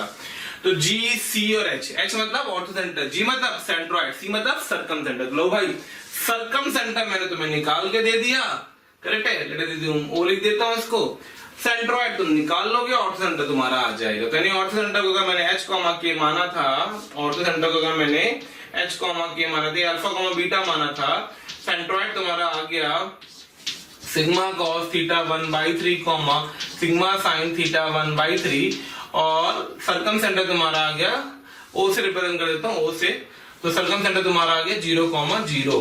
तो भाई सर्कमसेंटर आ गया 0,0, सर्कमसेंटर आ गया 0,0, सर्कमसेंटर आ गया 0,0, सेंट्रॉइड आ गया, ऑर्थोसेंटर आ गया। 2:1 का रेशियो लगाइए और ऑर्थोसेंटर निकाल दीजिए। तो 2:1 का मतलब हो गया 2 × 0/1 into this thing is equals to G। तो 1 into alpha plus 2 into 0/3 is equals to sigma cos theta 1/3। तो अल्फा इज इक्वल्स टू आ गया sigma cos theta 1। Similarly beta is equals to आ जाएगा सिग्मा sin थीटा 1। चलो भाई आपका ऑर्थोसेंटर निकल के आ गया, sigma cos theta 1, sigma sin theta 1। कोई चमत्कार नहीं, कोई परेशानी नहीं होनी चाहिए, बहुत ही सिंपल कंसेप्चुअल क्वेश्चन है। क्लियर? चलिए आगे बढ़ते हैं। ओके देन, क्वेश्चन नंबर 7 देखिए। क्वेश्चन नंबर 7 एक बहुत ही छोटा सा देखने में क्वेश्चन लग रहा है, कहीं से कोई भी सिंगल इक्वेशन और रेंज की बात कर रहा है। कैसे सर्किल की क्वेश्चन पे स्ट्राइक करते हैं, ध्यान रखना से पूछा है रेंज क्या पूछा? रेंज किसकी रेंज पूछी है? x माइनस वाई की। तो पूछा range of x minus y. अब जब आपको सोचोगे सर ये क्वेश्चन कहां से हमें स्ट्राइक करेगा, बिल्कुल नहीं करेगा भाई। तो याद रखना ऐसे क्वेश्चन की अप्रोच बहुत अच्छे से पता होनी चाहिए। तो आपके पास दिया गया था कि एक ये जो इक्वेशन दी है, जब आप इस इक्वेशन को घूरेंगे क्वेश्चन नंबर 7 में, तो आपको दिख रहा होगा ये इक्वेशन क्या जनरेट कर रही है? ये इक्वेशन एक सर्कल जनरेट कर रही है। X square plus Y square minus 4x minus 4y equals to 0। Correct है? तो भाई सर्कल की इक्वेशन आ गई, x square plus Y square minus 4x minus 4y equals to 0। Okay भाई, शानदार बात। अब बात आती है, अगर सर्कल की इक्वेशन आ गई तो हम किस तरीके से आगे प्रोसीड करें? तो जब हमारे पास सर्कल की इक्वेशन आ गई x square plus Y square minus 4x minus 4y equals to 0, तो अब हमने क्वेश्चन को सोचना शुरू किया। तो इस सर्कल का सेंटर हमें दिख गया मेरे प्यारे बच्चों 2,2। कितना दिख गया? 2,2। तो सेंटर दिख गया 2,2 और रेडियस दिख गई। कितनी दिख गई रेडियस? तो भाई रेडियस दिख गई हमको इसकी √2। करेक्ट है? 2√2। तो भाई सर्कल का सेंटर और रेडियस दिख गया। अब इस सर्कल पे मैंने एक पैरामेट्रिक पॉइंट लेकर के इसको x माइनस वाई की रेंज निकालनी थी हमें। तो हमने इसमें एक x और y वेरिएबल पॉइंट ले लिया पैरामेट्रिकली। तो अपने पास एक्सप्रेशन आ गई z is equals to x की जगह पे लिखेंगे 2 + 2√2 cos थीटा, y की जगह पे लिखेंगे 2√2 sin थीटा, 2 + 2√2 sin थीटा। सब उड़ा दो खचाखच, बाजे बज गए इसके। ठीक है, चमका। अरे चमकना बहुत जरूरी है, चमकना बहुत जरूरी है। कैसे चमकेगा वो देखिए। तो ये आया यहाँ से 2√2 कॉमन। कौन कॉमन आया? 2√2 कॉमन। अंदर क्या बचा? cos theta minus sin theta. मेरे प्यारे बच्चों cos theta minus sin theta की रेंज बताओ। -√2 से √2। बिल्कुल शानदार बात। -√2 से √2, 2√2 से मल्टीप्लाई किया तो √2 2 to the 4 -4 से 4। तो what is the range of z? मतलब what is the range of x minus y? -4 से 4 के बीच में। कंफर्टेबल? वेरी गुड, शानदार बात। चलिए आगे बढ़ते हैं। नेक्स्ट है हमारा क्वेश्चन नंबर 8। भाई ये जेईई मेंस का क्वेश्चन है। क्वेश्चन नंबर 8 क्या करा जाएगा क्वेश्चन नंबर 8 में? If a variable line this thing is such that the two circles S1 and S2 are on the opposite side, then find lambda. तो पहले इसकी भूमिका बना लेते हैं। क्या बना लेते हैं? भूमिका। फिर करेंगे चावला। चावला मतलब सॉल्व करेंगे। भूमिका चावला को जानते हो? हाँ भाई बिल्कुल जानते हो, कैसे नहीं जानते हो? भूमिका चावला को तुम नहीं जानते हो, बिल्कुल जानते हो। क्या है? तो एक लाइन दे रखी है, मान लिया L1 थी। करेक्ट है? एक सर्किल है S1 है, एक सर्किल था S2 था। हमें इन दोनों सर्किल और इस लाइन को हमको ये बताना है कि लैम्डा क्या हो कि ये लाइन, ये दोनों सर्किल इस लाइन के अपोजिट साइड पे हो। तो इस सर्किल के सेंटर को C1 ले लो, इस सर्किल के सेंटर को C2 ले लो। तो भाई देखो कंडीशन लगाना शुरू कर दो। तो पहली कंडीशन तो लगा दो कि लाइन का सेंटर 1, सर्किल का सेंटर 1 और सर्किल का सेंटर 2, ये दोनों लाइन के क्या है? Opposite side. तो ये लेस देन 0 होगा। यहाँ से लैम्डा के रिलेशन आएगा। सॉल्व आप करेंगे, मैं सॉल्व नहीं कर रहा, मैं सिर्फ कंडीशन जोड़ रहा हूँ। फिर दूसरी कंडीशन लगा दो कि जो इससे परपेंडिकुलर आएगा वो इसकी रेडियस कितनी है? पहले वाले सर्किल की रेडियस सब कुछ निकाल लेना। उस मान ली R1 थी, तो R1 से बढ़ाना चाहिए। सेम यहाँ पे करो तो ये R2 से बड़ी होनी चाहिए। ठीक है, यानी कि पहली कंडीशन लगाओगे सेंटर से CP1 एंड C2 P2। तो C1 P1 का मॉडुलस बड़ा होना चाहिए R1 से, बराबर भी हो सकता है। क्यों हो सकता है? क्योंकि इसको टच भी कर जाएगा ना तो भी कोई टेंशन नहीं मुझे। और तीसरी कंडीशन आएगी कि C2 P2 ये बड़ा होना चाहिए R2 से। तो भाई हमारे पास ये तीन कंडीशन आएंगी। इन तीन कंडीशन को सॉल्व करना है, इससे आंसर निकालना है। कैलकुलेशन आप करेंगे, मैं आपको सिर्फ रिजल्ट लिख के दे दे रहा हूं। और फिर यहां से जो इक्वेशन बनी लैम्डा की, यहां से जो बनी और यहां से जो बनी, इन तीनों को हम क्या लेंगे? इंटरसेक्शन, और फाइनल लैम्डा निकालेंगे। जो लैम्डा आपका आता है फाइनली सॉल्व करके वो आता है लैम्डा बिलोंग्स टू 12 से 21। भाई कैलकुलेशन है, कंसेप्ट मैंने दे दिया, मैनिपुलेशन करना है, इनइक्वालिटी का फॉर्मेट है।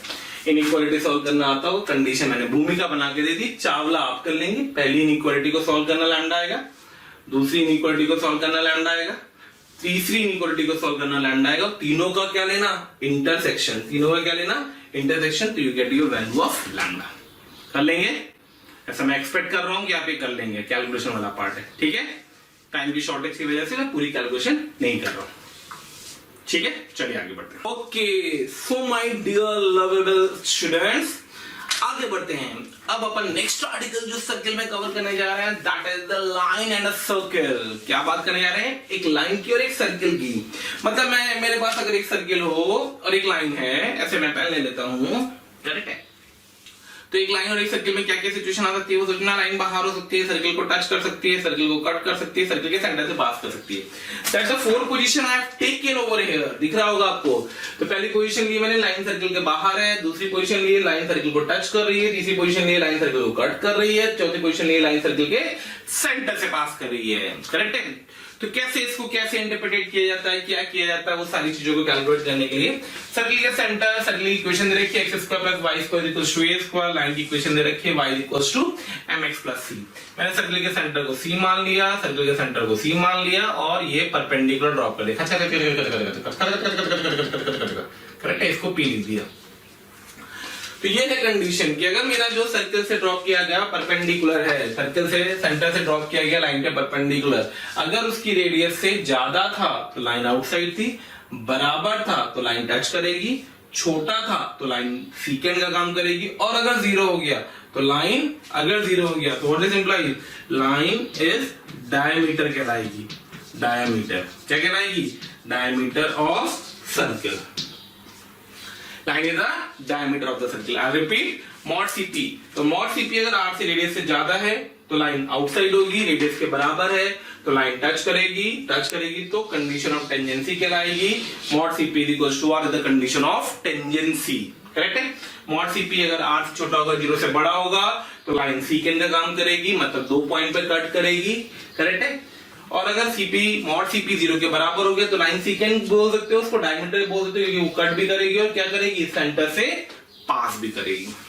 कई बच्चे हमें कंटिन्यूअसली मैसेज करते हैं, सर इस टॉपिक पे वीडियो बनाइए, सर उस टॉपिक पे वीडियो बनाइए। तो उसके लिए मेरा आप सबसे ये सजेशन है कि आप हमारे यूट्यूब चैनल को सब्सक्राइब करें और बेल आइकन को हिट करें, जिससे आपको सारे नोटिफिकेशन प्रॉपर मिलते रहे। रीजन इसका क्या है कि कई बार ऐसा होता है कि जिस टॉपिक की आप डिमांड कर रहे हो उसकी वीडियो तो ऑलरेडी हमने बना रखे हैं और यूट्यूब चैनल पे हमारे पड़े हुए हैं, तो वो सारे नोटिफिकेशन आपको प्रॉपरली टाइम टू टाइम मिलते रहे। इसके लिए आप हमारा जो यूट्यूब चैनल है उसको सब्सक्राइब करें और हमारा बेल आइकन को हिट करें।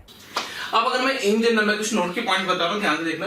अगर मैं इन जनरल बात कर रहा हूं, इन जनरल मतलब इन जनरल, कोई सेकंड डिग्री कर्व मुझे दे दो, कोई भी लाइन मुझे दे दो, मैंने यहाँ एग्जांपल सर्किल का लिया, but this is applicable for any second degree curve, like for example parabola, ellipse, hyperbola, everywhere. अगर मेरे पास कोई भी सेकंड डिग्री कर्व दिया गया है, जैसे कि मैंने यहाँ पे सर्किल ले रखा है, x² + y² + 2gx + 2y fy + λ = 0, और मुझे एक लाइन दे रखी है y = mx + c, करेक्ट है। तो हम क्या करते हैं, इन दोनों को सॉल्व कर लेंगे। तो जब इन दोनों को सॉल्व करेंगे तो x में एक क्वाड्रेटिक बन जाएगी। मैंने लिख के दे दिया आपको, कैलकुलेट आप कर लीजिएगा, पेन चलाना है आपको, फटाफट चलाते चलिएगा मेरे साथ। पेन चला रहे हैं ना, बिल्कुल तेजी से चलाइएगा। तो क्वाड्रेटिक बनाई अपन ने। अब इस क्वाड्रेटिक के बाद हमने इसके क्वाड्रेटिक के 2 डिस्टिंक्ट रूट्स आ सकते हैं, तो लाइन 2 जगह पे कट करेगी कर्व को, इक्वल रूट्स आएंगे तो टच करेगी, और रियल रूट नहीं आएंगे तो लाइन आउटसाइड होगी। वही कंडीशन लगा दी। वो सब किस पे डिपेंड करता है, क्वाड्रेटिक के रूट्स, डिस्क्रिमिनेंट पे। तो अगर इस क्वाड्रेटिक का डिस्क्रिमिनेंट लेस देन 0 है तो लाइन आउटसाइड होगी, t = 0 है तो लाइन टेंजेंट होगी। ये बेसिक कंसेप्ट है, ये काफी जगह यूज होगा, इसे ध्यान रखना। आपको कई बार ऐसा होता है कि हमें सिंप्लीफाई करना होता है जनरल कर्व के लिए, तो हम इसी कंडीशन पे चलते हैं इंस्टेड ऑफ कि हम इस पे जाएं, क्योंकि ये सिर्फ सर्कल के लिए एप्लीकेबल है और ये किसी भी कर्व के लिए एप्लीकेबल है, ठीक है। ठीक, तो लाइन का क्वाड्रेटिक का डिस्क्रिमिनेंट अगर 0 के बराबर है तो लाइन टच करेगी, क्वाड्रेटिक का डिस्क्रिमिनेंट अगर पॉजिटिव हो गया तो लाइन कट करेगी। सिंपल सी कंडीशन, करेक्ट है, ओके। Condition for tangency. अब बात हो रही है कि टेंजेंसी की बात करनी है हमको, कि अगर एक लाइन, मतलब सर्किल के लिए बात कर रहे हैं, condition of tangency for circle only, जिसको मैंने शॉर्ट में कॉट बोला हुआ है। तो कंडीशन ऑफ टेंजेंसी क्या कहती है कि एक सर्किल दे रखा है, एक लाइन दे रखी है, तो सर्किल के सेंटर से लाइन पे ड्रॉप किया गया परपेंडिकुलर, अगर रेडियस के बराबर हो गया तो वो कंडीशन ऑफ टेंजेंसी कहलाएगी। रिलेशन निकाल दिया, सेंटर से लाइन तक परपेंडिकुलर, रेडियस के बराबर कर दिया।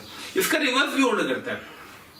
रिवर्स क्या होल्ड करता है कि अगर कोई एक्सप्रेशन दे रखी है आपको, मैं आपको इलस्ट्रेशन में दिखा दूंगा, और उसको मैं इस रूप में सजा ले जाऊं, जो ये रूप मैंने लिखा हुआ है, mod of a alpha + b beta + c upon under root of A square plus B square equals to R. तो मेरे प्यारे बच्चों बहुत ध्यान देखना, अगर इस रूप में इसको सजा ले गया तो इस रूप से रूपा आएगी, और वो रूपा क्या कहेगी, वो रूपा ये कहेगी कि ये रूप किसका रूप है, एक ऐसे सर्कल का रूप है और एक ऐसी लाइन का रूप है जो दोनों आपस में क्या कर रही हैं, टच कर रही हैं। उस सर्कल का सेंटर क्या आएगा, अल्फा बीटा, उस सर्कल की रेडियस क्या आएगी, आर, उस लाइन की इक्वेशन क्या होगी, a x plus b y plus c. Comfortable? Okay then चलिए आगे बढ़ते हैं मेरे प्यारे बच्चों, चलिए आगे बढ़ते हैं। Next article what we are covering today is the length of the chord. किसकी बात करें यार, लेंथ ऑफ द कॉर्ड। एक कॉर्ड की क्या लेंथ होती है भाई, सर्कल 10th में पढ़ा था, सबने पढ़ा था, अच्छे से पढ़ा होगा, सबको पता होगा कि अगर एक सर्कल पे कोई कॉर्ड ड्रॉ करी गई है, उसके सेंटर से परपेंडिकुलर गिरता है, वो परपेंडिकुलर उस कॉर्ड को दो इक्वल हिस्सों में डिवाइड करता है, यानी कि AP बराबर PB होगा। हमसे पूछी गई है किसकी लेंथ, हमसे पूछी गई है AB की लेंथ। किसकी लेंथ पूछी गई है, हमसे पूछी गई है AB की लेंथ। अब हमें AB की लेंथ कैलकुलेट करनी है भाई, AB की लेंथ कैलकुलेट कर लेते हैं। तो दिख रहा होगा AB is equal to 2 times of AP, और AP हम कैलकुलेट कर लेंगे कैसे, आर स्क्वायर माइनस CP का square, R square minus CP का square, R square minus CP square का डबल कर दोगे AB की लेंथ आ जाएगी। क्लियर? बहुत शानदार बात। चलिए आगे बढ़ते हैं। अब हम लोग कुछ क्वेश्चन करने जा रहे हैं, तो 9th क्वेश्चन का सोल्यूशन ध्यान से देखिएगा। क्या करा गया 9th क्वेश्चन में, उसने बोला है कंडीशन दे रखी है 4l square minus 5m square plus 6l plus 1 equals to 0, then prove that the line lx plus my plus 1 equals to 0 touches the fixed circle, find the radius and center of the circle। ये जो line condition दे रखी है, condition एक line को touch करती है, एक fix circle को, ये हमें प्रूफ करना। तो देखिए कैसे करा जाता है इसको। आप क्या करो, 4l square plus 6l plus 1 को एक तरफ ले जाओ, 5 टाइम्स m स्क्वायर को एक तरफ ले जाओ। ऐसा क्यों किया, चमत्कार ब्रह्मा जी? ना बाबा, भैया लाइन है, अगर एक लाइन एक सर्कल को, इधर फोटो बना देता हूं, अगर एक लाइन एक सर्कल को टच करेगी तो उसके सेंटर से ड्रॉप किया गया परपेंडिकुलर उसकी रेडियस के बराबर होना चाहिए, mod CP equals to R। तो हम mod CP equals to R वाला रिजल्ट क्रिएट करना चाहते हैं। मॉड CP जब लिखोगे तो सेंटर से लाइन पे परपेंडिकुलर जाओगे तो नीचे क्या आएगा, लाइन के x और y की कोएफिशिएंट के स्क्वायर का सम, यानी under root of l square plus m square. इसलिए मैंने m स्क्वायर को यहां रखा है। अब क्या करूं, उतना ही l स्क्वायर लिख दूं, तो मैंने 5l स्क्वायर जोड़ दिया। जब 5l स्क्वायर यहां जोड़ा तो ये बन गया 9l स्क्वायर। इसको लिख दिया, ये बन गया 3l प्लस 1 का होल स्क्वायर, ये बन गया 5 times of m square plus l square, दोनों साइड का क्या ले लिया, रूट ले लिया। तो बन गया 3l plus 1 upon under root of m square plus l square should be equals to root 5। कुछ आया? अरे बिल्कुल आ गया भाई, क्यों नहीं आएगा? आप ठहरे इंटेलिजेंट लोग, थोड़ा सा सजा दो इसको। तो देखो मिल गई मुझे रूपा, देख के तुमको क्या होता है कुछ तो बताएंगे, देखो इसको सोचो उसको। अभी पीछे बताया था मैंने मॉड CP। तो एक ऐसा सर्किल होगा जिसका सेंटर क्या होगा 3,0 और सर्किल की रेडियस क्या होगी रूट 5। तो सर्किल का सेंटर आ गया 3,0 और सर्किल की रेडियस कितनी आ गई रूट 5। तो मैंने mod CP equals to R का फॉर्मेट लिया, ये रिप्रेजेंट कर रहा है किसको, this is same as mod CP equals to R। तो mod CP equals to R से अपने पास सेंटर भी आ गया और रेडियस भी आ गई। कंफर्टेबल? चलिए आगे बढ़ते हैं। नेक्स्ट है हमारा क्वेश्चन नंबर 10। बेटा ध्यान रखना किस तरीके से किया गया 9th क्वेश्चन। अच्छा क्वेश्चन था, कंसेप्ट वाइज, कैलकुलेशन, तरीका, सजाना, दोनों तब कुछ जरूरी। क्वेश्चन नंबर 10 पे आ रहे हैं। क्वेश्चन नंबर 10 देखिए भाई क्या हो रहा है 10th में, उसको भी समझते चलेंगे। उसने बोला P एक पॉइंट है सर्किल S1 पे है, बहुत शानदार बात। Q एक पॉइंट है सर्किल S2 पे, PQ सब मैक्सिमम मिनिमम चाहिए। तो ये दोनों सर्किल को ड्रॉ कर लेते हैं। पहले वाले सर्किल का सेंटर 0 0 रेडियस 12 सर्किल है S1, सेंटर 0 0 रेडियस 12, कितनी 12। दूसरा सर्किल का centre 3 4 radius 5, 3 4 radius 5, 3 4 radius 5 passing from the origin. तो ये सर्किल S2 आ गया। तो ये सर्किल S2 है, ये सर्किल S1 है। इसका सेंटर 3 4, इसका सेंटर 0 0, इसकी रेडियस 5, इसकी रेडियस 12। सब लिखा हुआ है, मैं ड्रॉ नहीं कर रहा हूं कुछ भी, ठीक है। P बड़े वाले सर्किल पे नाच रहा है, Q छोटे वाले सर्किल पे नाच रहा है। से पूछा है PQ मैक्सिमम कितना होगा और PQ मिनिमम कितना होगा। तो भाई PQ, तो अगर PQ P यहां हो, Q यहां हो, तो ये मिनिमम डिस्टेंस होगा। और इसी सिनेरियो में अगर Q तो यहीं रहे और P नाचता नाचता यहां पे आ जाए P, तो ये PQ मैक्सिमम दे देगा। तो भाई सिंपल सी कंडीशन है, कैलकुलेशन आपको दिख रही है।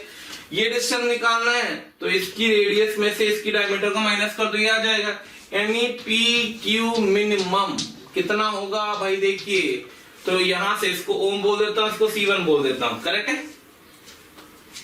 या इसको C2 बोल दो, इसको C1 बोल दो, करेक्ट है? तो C2 C1 C2, तो C1P तो रेडियस है माइनस डायमीटर, तो C1P माइनस C1Q, तो C1P हो गया आपके पास 12 और C1Q हो गया आपके पास 10, अल्टीमेटली डिस्टेंस आ गया 2, यानी PQ मिनिमम कितना है 2 के बराबर। अब बात आती है PQ मैक्सिमम की, तो PQ मैक्सिमम को देखिए, तो C1P और C1Q, तो C1P plus C1Q that will be equal to 12 plus 10 कितना है 22। तो एक मिनिमम डिस्टेंस आया जो कि 2 होगा और एक मैक्सिमम डिस्टेंस आया जो कि 22 होगा। कितना होगा 22। क्लियर? तो ये छोटा सा एक इंपॉर्टेंट कंसेप्चुअल क्वेश्चन है, ध्यान रखना, आता रहता है केयरफुली। किस तरीके से, कोई सर्किल वाले कुछ नहीं, सीधे फोटो बनाओ गेट द आंसर, इसलिए हमने इस क्वेश्चन को आपको करा दिया। ठीक है, चलिए आगे बढ़ते हैं। Okay, so my dear students, let's move to the next article what we have to cover over here today. अगला आर्टिकल जो हम कवर करने जा रहे हैं वो है equation of tangent and normal in different forms of the circle. Equation of tangent and normal in different forms in a circle. ठीक है, अपन ने एक सर्किल ले रखा है x square plus y square equals to a square, standard circle जो हमने बात करी थी। अपन ने एक पॉइंट लिया x1 y1 सर्किल पर बैठा हुआ है, तो कार्टेशियन फॉर्म में अगर हमें टेंजेंट की इक्वेशन चाहिए तो ये सर्किल था, पॉइंट P पता था, उस पे टेंजेंट येलो कलर से ड्रॉ कर रखी है, ब्लू कलर से नॉर्मल है। सर्किल की सारी नॉर्मल कहां से पास करेंगे, उसके सेंटर से। तो हमें इस पॉइंट पे टेंजेंट की इक्वेशन निकालनी थी। बिल्कुल सिंपल सा फॉर्मूला होता है, स्लोप पता है, पॉइंट पता है, स्लोप पता है, पॉइंट पता है, स्लोप फॉर्म लिख देंगे, टेंजेंट की इक्वेशन आ जाएगी। हमें याद होना चाहिए, तो मैं डायरेक्टली रिजल्ट लिख रहा हूं, x1 plus y1 is equal to a square. Normal की इक्वेशन चाहिए तो वो सिंपलीफाई कर देना, स्लोप पॉइंट पता है, स्लोप पता है, तो y x upon x1 minus y upon y1 is equal to 0 plus equation of normal आ जाएगी। अब ये जो रिजल्ट है, ये रिजल्ट कैसे आया, ये तब फॉर्मूला एप्लीकेबल है जब पॉइंट P कहां पे हो, ऑन द सर्किल हो। कहां पे हो, ऑन द सर्किल हो। Underline this word, on f is equal to 0। ये फॉर्मूला तब एप्लीकेबल होगा जब पॉइंट कहां हो, ऑन द सर्किल हो। अगर ऑन नहीं है तो ये फॉर्मूला नहीं लगता है, ध्यान रखना। बहुत सारे बच्चे ये सिली मिस्टेक करते हैं। तो टेंजेंट एट पॉइंट P की बात करें, x1 plus y1 is equal to a square है, ये नॉर्मल निकाल लिया अपन ने। अब बात हो रही है, कोई भी हमें सेकंड डिग्री कर्व अगर दे रखा है, किसी भी सेकंड डिग्री कर्व हमने पढ़ा था पेरोस्टेटन के टाइम पे, ax square plus 2hxy plus by square plus 2gx plus 2fy plus c equals to 0।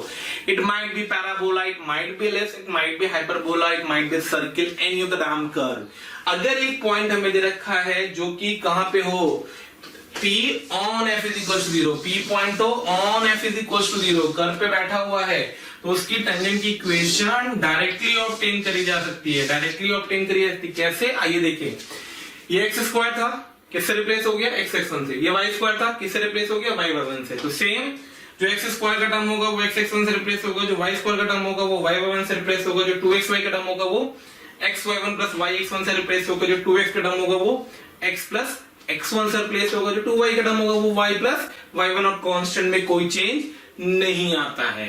तो अगर हमें कभी भी किसी भी सेकंड डिग्री कर्व की टेंजेंट की इक्वेशन लिखनी है, एक ऐसे पॉइंट पे जो पॉइंट कहां हो कर्व पर बैठा है, तो उसके लिए हमें यह रिजल्ट पता होना चाहिए कि एक्स स्क्वायर को रिप्लेस कर दो x1 से, y स्क्वायर को रिप्लेस कर दो y1 से, 2xy को रिप्लेस कर दो x1 प्लस y1 से, 2x को रिप्लेस कर दो x प्लस x1 से, 2y को रिप्लेस कर दो y प्लस y1 से, और कांस्टेंट में कोई चेंज नहीं करो।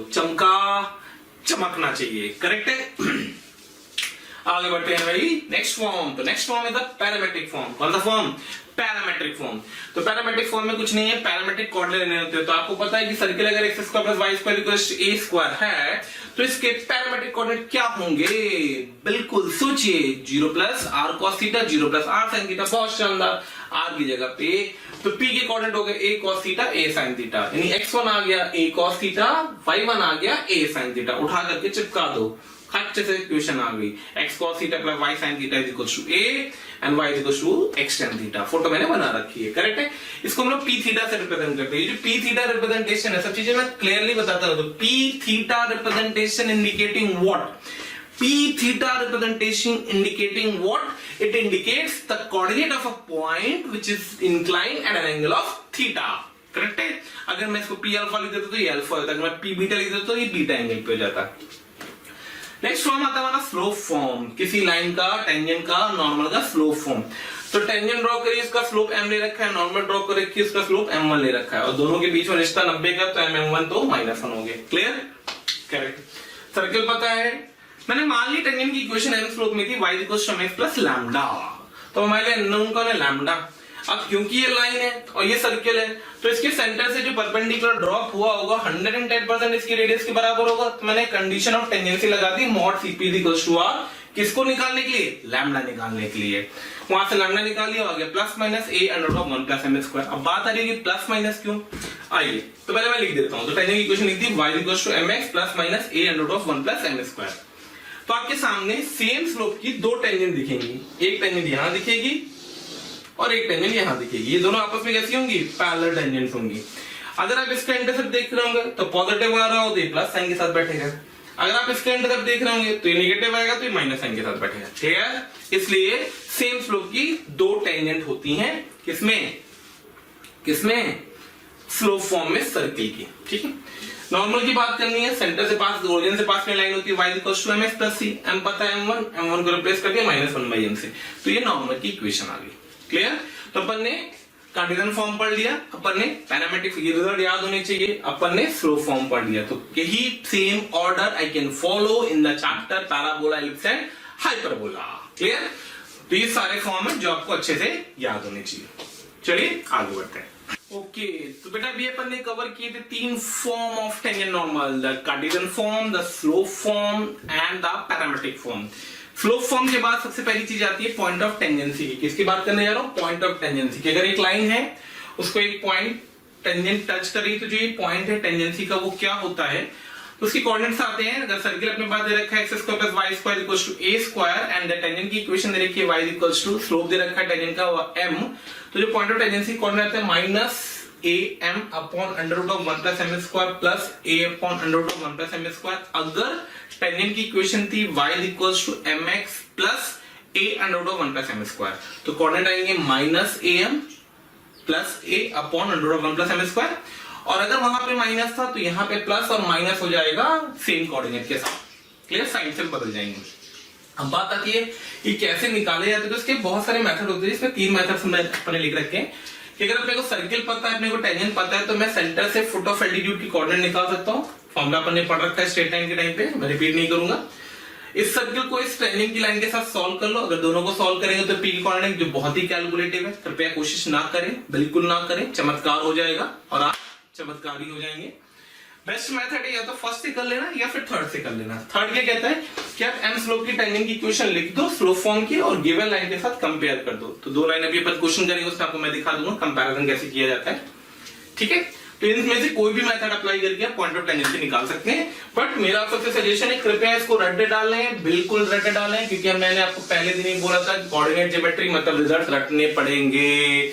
जिसमें भी ट्री लगता है, TRY, trigonometry, coordinate geometry, chemistry, history, correct है, इन सब चीजों को आपको रटना पड़ेगा। चलिए नोट का सेकंड पॉइंट लेते हैं। सेकंड पॉइंट क्या कहता है उसको समझ लेना, मैं थ्योरी नहीं दी, सीधे एक्सप्लेनेशन को वर्कआउट कर रखा है कि किसी भी सर्किल पे आउटसाइड पॉइंट से अपन 2 टेंजेंट ड्रॉ कर सकते हैं। तो अगर अपने एक सर्किल दे रखा है x square plus y square equals to a square और उसका एक आउटसाइड पॉइंट दे रखा है h, k, वहां से मैंने 2 टेंजेंट ड्रॉ करी, तो एक हो गई RP और एक हो गई RQ। RP का स्लोप m1, RQ का स्लोप m2 मैंने मान लिया। अभी m1 m2 क्या है, क्या रिश्ता आता है, ये सब कैलकुलेट करना था। तो मैंने क्या किया, P पॉइंट पे m स्लोप की टेंजेंट लिख दी। हमें याद है y equals to mx plus, मान ले प्लस था a under root of 1 plus m square. वो r से पास करेगा, तो r से पास करेगा तो उसको सेटिस्फाई करेगा। तो मैंने equation of tangent at P of slope m passes r, तो वो रिजल्ट निकाला, स्क्वायरिंग कर दी, एक क्वाड्रेटिक बन गई m में। याद रखना ये प्रोसेस इंपॉर्टेंट रिजल्ट है, प्रोसेस इंपॉर्टेंट है, प्रोसेस, ये पूरी चीजें इंपॉर्टेंट है, रटनी पड़ेंगी स्टेप वाइज। पैराबोला में भी सेम आएगा, हाइपरबोला में भी सेम आएगा, एलिप्स में भी सेम आएगा। इसलिए मैं सर्किल में वो फोकस कर रहा हूं। आप इलिप्स पैराबोला हाइपरबोला पे ध्यान देना। अब अपने पास टेंजेंट और स्लोप एम आ गया, एम की क्वाड्रेटिक आ गई, एम की क्वाड्रेटिक इंडिकेट करेगी डेफिनेटली आर पॉइंट से दो टेंजेंट जा रही है। करेक्ट है, पहली चीज तो ये हो गई। आउटसाइड पॉइंट से दो टेंजेंट है क्योंकि इसके दो रूट्स आएंगे, एक रूट अगर m1 होगा और एक रूट अगर m2 होगा। इस क्वाड्रेटिक के अगर एक रूट m1 है और एक रूट m2 है तो m1 m2 में अपन ने रिश्ता निकाल दिया। क्या रिश्ता निकाल दिया? m1 plus m2 sum of 2kh upon h square minus a square और m1 m2 equals to k square minus a square upon h square minus a square. Comfortable everyone? Very good. तो ये याद होनी चाहिए result, ठीक है। तो एक रिजल्ट ये याद वाला आ गया, एक रिजल्ट ये याद वाला आ गया, एक रिजल्ट ये याद वाला आ गया। अब बात आती है डायरेक्टर सर्किल की। What is director circle? किसी भी आउटसाइड पॉइंट से, हिंदी में बातें कर ले रहे जल्दी समझ में आता है, किसी भी आउटसाइड पॉइंट से अगर अपन ने टेंजेंट ड्रॉ करी और वो परपेंडिकुलर होंगी तो उस पॉइंट का लोकस डीसी कहलाता है। करेक्ट है, ये कर्व का है। From any point, if we draw the pair of tangent which are mutually perpendicular, then the locus of that variable point with respect to the curve is known as its director circle. It's not necessarily कि हमेशा circle है, नाम दिया गया। जैसे आपका नाम हो घर का, जैसे बाहर का नाम आपका है कि राहुल तिवारी, तो घर में लोग बोलते होंगे आपको चुन्नू, मुन्नू, टुन्नू, पुन्नू, कुछ भी बोल सकते हैं। अक्कू, नक्कू, बक्कू। मेरी बेटी मुझे बोलती है नाकू। क्या बोलती है? नाकू। ओके, क्या डायरेक्टर सर्किल मैं उसे बोलता हूँ अक्कू, उसका नाम आध्या है, मैं उसे बोलता हूँ अक्कू, मेरा नाम निखिल है, वो मुझे बोलती है नाकू। तो बात हो रही डायरेक्टर सर्किल की, किसी भी आउटसाइड पॉइंट से अपन ने पेयर ऑफ टेंजेंट ड्रॉ करी, वो अगर परपेंडिकुलर है तो इस पॉइंट का लोकस डीसी कहलाता है। तो ये m1 m2 होगी स्लोप ऑफ टेंजेंट, सर्किल वही था x square plus y square equals to a square. m1 m2 क्या है? -1, दोनों का प्रोडक्ट क्या है? -1। तो m1 m2 की वैल्यू ऊपर से उठाई, क्रॉस मल्टीप्लाई किया, डीसी इक्वेशन आ गया x square plus y square equals to 2a square. एक बात ध्यान रखना बेटा, जो x square plus y square equals to 2a square अपन ने लिखा है, ये क्या इंडिकेट कर रहा है? ऑब्जर्व करो। What is the center of this circle? x square plus y square equals to a square, 0 0। What is the center of DC? 0 0। तो पहली चीज आई कि जो डीसी का सेंटर है वो वही होगा जो सेंटर ऑफ सर्किल है। आई रिपीट, जो डीसी का सेंटर है वो वही होगा जो सेंटर ऑफ सर्किल है। Clear? Okay. What is the radius of this circle? a। What is the radius of this circle? √2a। यहां से दूसरा पॉइंट आया कि जो डीसी की रेडियस है वो गिवन सर्किल की रेडियस का √2 टाइम्स होगी। जो डीसी की रेडियस है वो गिवन सर्किल के रेडियस का √2 टाइम्स होगी।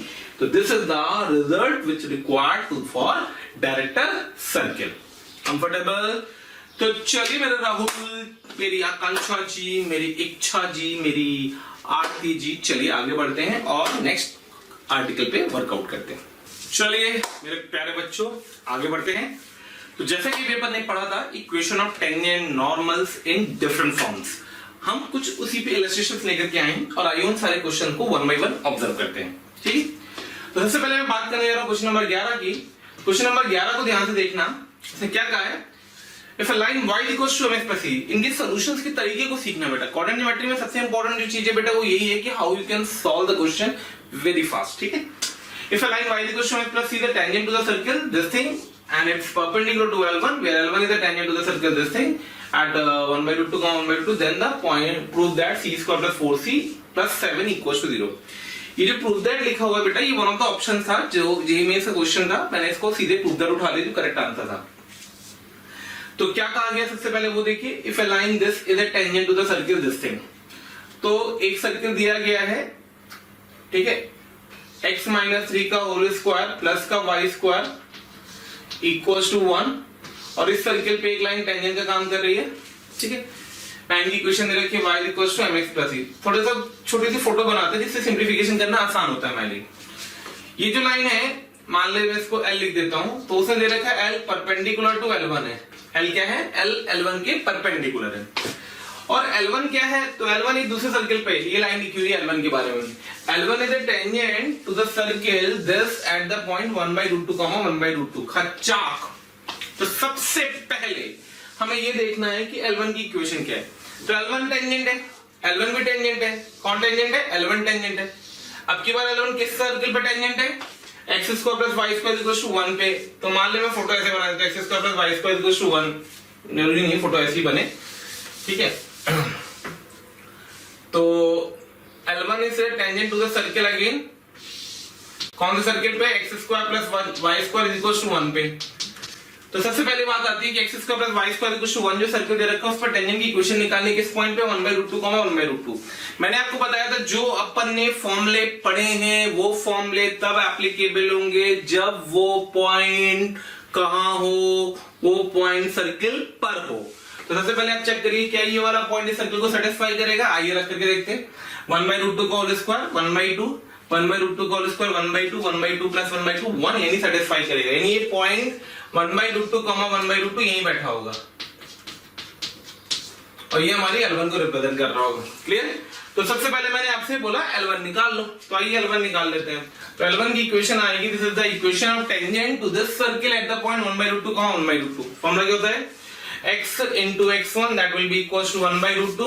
तो आपके पास है x into 1/√2 plus y into 1/√2 divided by 1।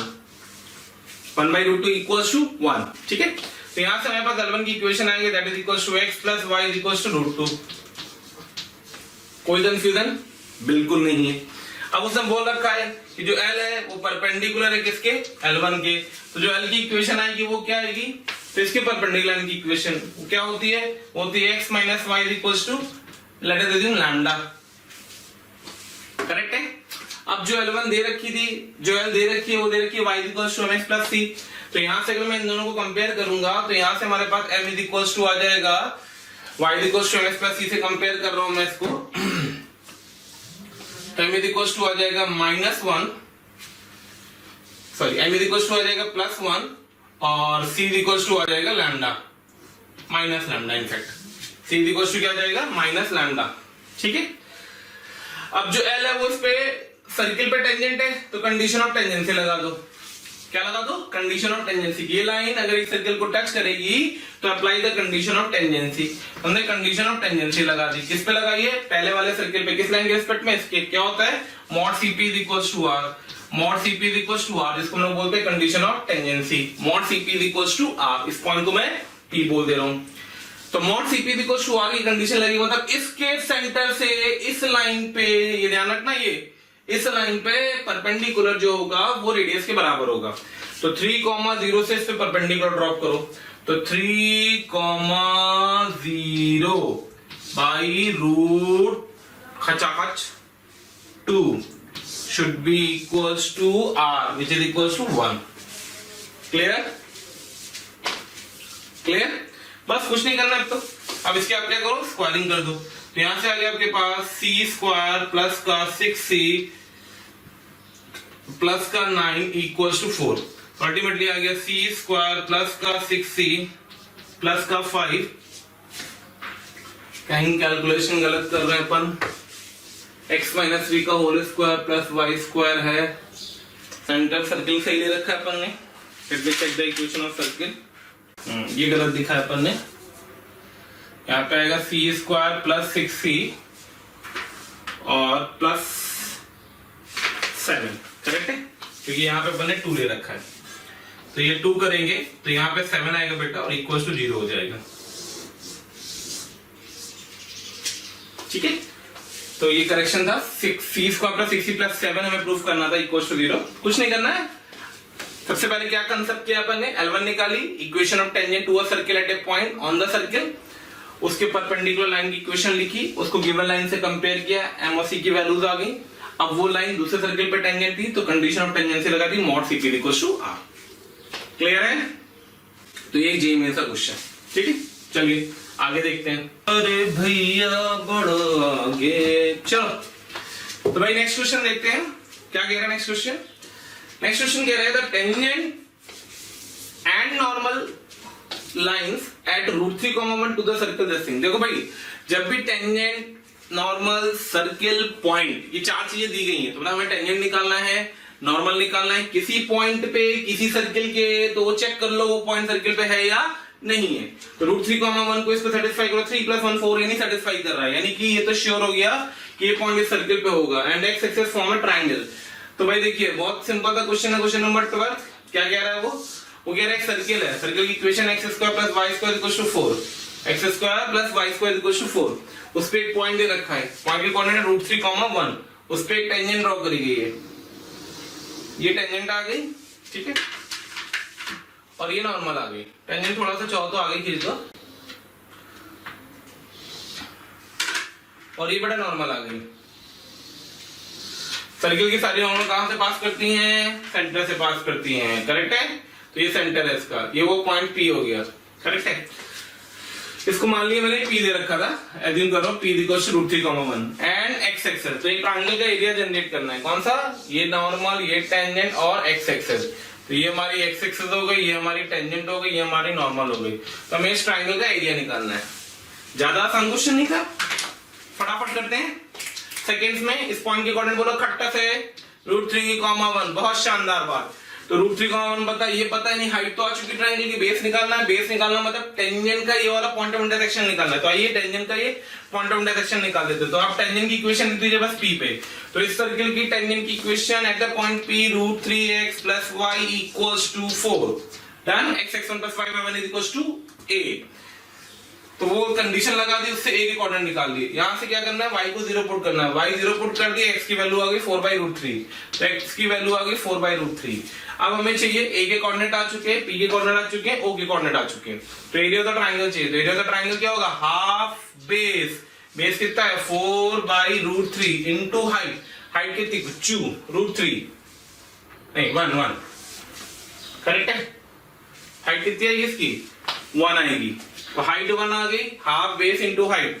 तो यहां से एरिया ऑफ द ट्रायंगल निकल के आ गया 2/√3। Check the answer.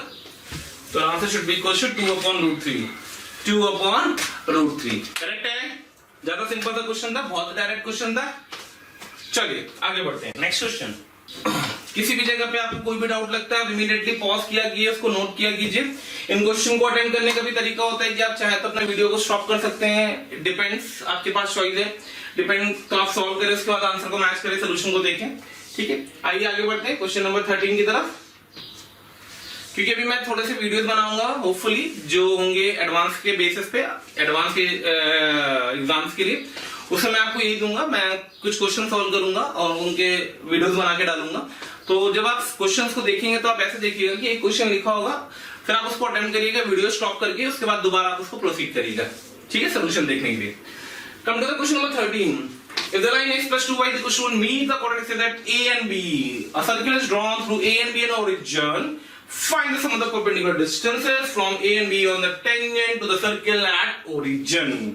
तो भाई क्या कहा उसने? उसने बोला है कि एक लाइन थी, करेक्ट है। लाइन की इक्वेशन रखी थी, इसने कोऑर्डिनेट्स उसको a पे काटा है, b पे काटा है, और जो लाइन की इक्वेशन दे रखी थी वो दे रखी थी x + 2y = 1। तो भाई जब x + 2y = 1 दिया था तो यहाँ से a निकल आया, a के कोऑर्डिनेट आ गए 1,0, यहाँ से b निकल आया, b के कोऑर्डिनेट आ गए 0,1/2। शानदार बात, बिल्कुल शानदार बात। अब उसे बोला कि ऐसा सर्किल बनाओ जो a से भी पास करे, b से भी पास करे और o से भी पास करे। कहां से पास करे? a से भी पास करे, b से भी पास करे और o से भी पास करे। तो कॉमन सी बात नहीं कर रहे, एंगल 90 होगा तो ab डायमीटर होगा, और अगर ab डायमीटर होगा तो जो सर्किल होगा कुछ ऐसा बना होगा। बिल्कुल शानदार बात, करेक्ट है। तो ये सर्किल बन गया अपना, जो a से भी पास कर रहा है, b से भी पास कर रहा है और o से भी पास कर रहा है, और इसके लिए ab किसका काम करेगा? डायमीटर का। तो अगर मैं आपसे बोलूं मुझे इस सर्किल की इक्वेशन निकाल के दो, ऐसे लिख देता हूं, तो can you easily give this equation of the circle? बहुत आसानी से दे देंगे आप। तो इस सर्किल की इक्वेशन आप लिख दोगे और वो सर्किल की इक्वेशन आ जाएगी। इसको डायमेट्रिकली एंड पॉइंट मान करके आप सर्किल की इक्वेशन लिखें, तो सर्किल की इक्वेशन बनेगी x - 1 इंटू x - 0 प्लस का y - 0 into y - 1/2 equals to 0। कोई कंफ्यूजन? कोई कंफ्यूजन? बिल्कुल नहीं है, शानदार बात, ठीक है। फिर उसने बोला है कि इसकी ओरिजिन पे एक टेंजेंट ड्रॉ करो, ओरिजिन पे टेंजेंट ड्रॉ करो, करेक्ट है। ये टेंजेंट ली मैंने ओरिजिन पे, और इस पे जो परपेंडिकुलर ड्रॉप करेंगे a से और b से। अगर आपको हमारे वीडियो पसंद आ रहे हैं तो आप उसको जरूर से जरूर लाइक एंड शेयर करें। उसके पीछे बेसिक लॉजिक ये है कि बहुत सारे ऐसे बच्चे हैं जिनके जो ये चीज़ें नहीं अभी अडॉप्ट कर पा रहे हैं इजीली, उन तक ये सारी चीज़ें पहुंच जाएं। इसके लिए हम आपसे बोल रहे हैं इसको लाइक एंड शेयर करें। इसको मैंने P1 लिख दिया और इसको मैंने P2 लिख दिया। तो उसने क्वेश्चन में बोला मुझसे, क्या कहा उससे मुझसे कि find the sum of the perpendicular distances from P A and B on tangent to the circle at origin, यानी P1 प्लस P2 निकालना है अपने को। क्वेश्चन क्या कह रहा है? क्वेश्चन कह रहा है P1 प्लस P2 क्या होगा वो बताओ, ये हमारा क्वेश्चन है। ये P1 प्लस P2 क्या होगा निकालिए। सोचिए भाई, सर्किल आ गया। Can you right the equation of tangent this? बिल्कुल लिख सकते हैं, ओरिजिन पे टेंजेंट की इक्वेशन। तो x स्क्वायर 0 चला जाएगा, माइनस का x आ जाएगा, तो माइनस का x/2 आ जाएगा, x(x1) प्लस y(y1), तो x स्क्वायर आ गया। मतलब ठीक है, एक काम एक चीज मैं आपको सिखाना चाहता था, आइए वो भी देख लीजिएगा जरा। सर्किल इक्वेशन को सुंदर बना के लिख दीजिए पहले तो बनेगा x square plus y square minus x minus y/2 equals to 0। अब होता क्या है, कभी भी एक सर्किल जो ओरिजिन से पास कर रहा है उसकी ओरिजिन पर टेंजेंट की इक्वेशन लिखनी होती है, तो आप क्या करो, जो भी इसका लीनियर इक्वेशन होगी, जो भी इसकी लीनियर इक्वेशन होगी वही सर्किल की टेंजेंट की इक्वेशन होगी, वही सर्किल पे टेंजेंट की इक्वेशन होगी एट ओरिजिन। आइए मैं इसको वेरीफाई करा देता हूं। x(x1) लिखोगे इसको 0 हो जाएगा, y1 लिखोगे 0 हो जाएगा, x प्लस x1 लिखोगे बाई 2 करके तो x/2 आ जाएगा, y/2 करोगे तो y/4 हो जाएगा। अल्टीमेटली जो equation of the tangent at origin आ जाएगी, टेंजेंट एट ओरिजिन आ जाएगी, वो आ जाएगी x minus plus y/2 equals to 0। मतलब बेसिकली ये इक्वेशन बन जाएगी 2x plus y equals to 0। यहाँ मैंने आपको एक ट्रिक दी है छोटी सी, ध्यान रखना, फिर से रिपीट कर दे रहा हूँ। कभी भी कोई भी सर्कल जो ओरिजिन से पास कर रहा है उसकी अगर आपको ओरिजिन पे टेंजेंट की इक्वेशन लिखनी है तो what you have to do, आपको उस टेंजेंट की इक्वेशन लिखते वक्त एक चीज ध्यान रखनी है कि जो भी उसमें लीनियर टर्म बैठा हुआ है वही टेंजेंट की इक्वेशन को रिप्रेजेंट करता है। तो ये टेंजेंट एट ओरिजिन आ गई, ठीक है। अब हमें P1 और P2 चाहिए, तो ये बात करते हैं सबसे पहले P1 की। किसकी बात करने जा रहे हैं? P1 की। P1 मतलब perpendicular from the point A to the line this. तो A से परपेंडिकुलर ड्रॉप करेंगे तो P1 should be equals to modulus of 2/√5, ठीक है। ऐसे मैं P2 निकालूंगा, सिमिलरली P2 निकालूंगा तो P2 आ जाएगा मॉडुलस ऑफ B से परपेंडिकुलर ड्रॉप करना है, B से परपेंडिकुलर ड्रॉप करना है तो 1/2/1/2 2√5 सॉरी। तो दोनों का ऐड करेंगे तो P1 प्लस P2। यहां से अगर मैं P1 प्लस P2 कैलकुलेट कर रहा हूं बेटा, P1 प्लस P2, तो मेरे प्यारे बच्चों क्या आएगा 5/4। चेक करना कि गलती ना हो रही।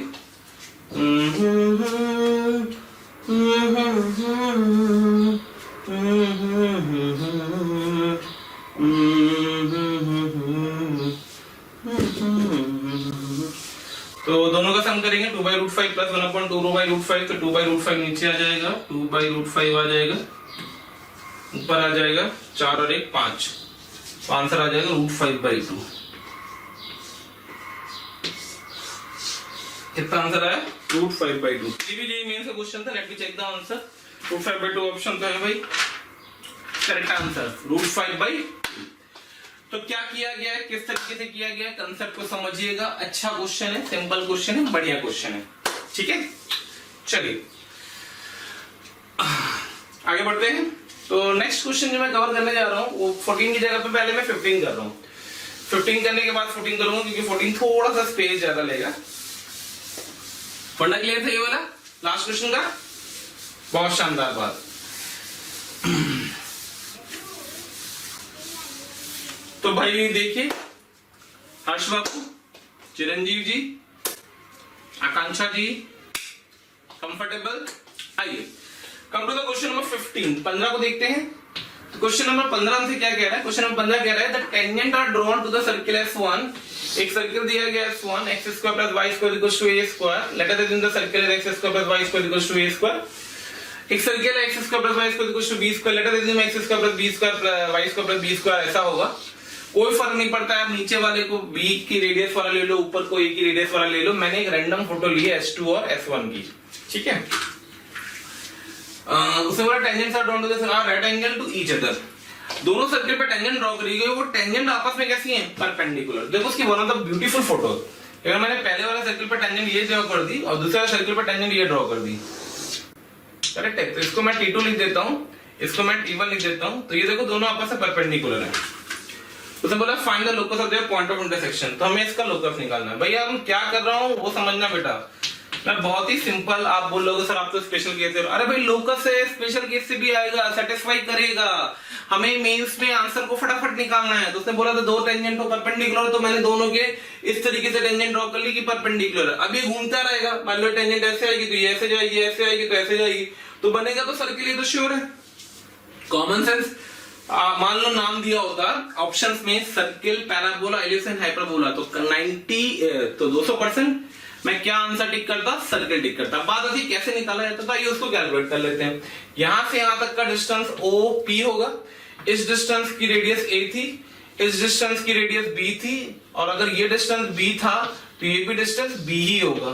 यहां से अपन लिखेंगे OP का square is equal to A square plus B square.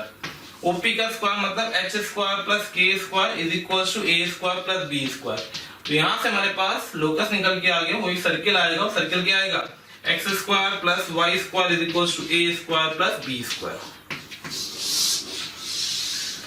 तो भाई जो चीज इसमें समझने वाली थी कि हम कर क्या रहे हैं और कैसे कर रहे हैं, जैसे मैंने आपसे बोला, उससे बोला राइट एंगल, तो ये नहीं बैठ के जनरल फोटो बना रहे हैं, पर्टिकुलर फोटो बना करके अगर हमारा आंसर मैच कर रहा है तो हमें इमीडिएटली आंसर मैच कराना चाहिए। कोऑर्डिनेट ज्योमेट्री है, मैं बार बार बोल रहा हूं, स्पीड मैटर करती है, आपकी स्पीड बहुत ज्यादा होनी चाहिए।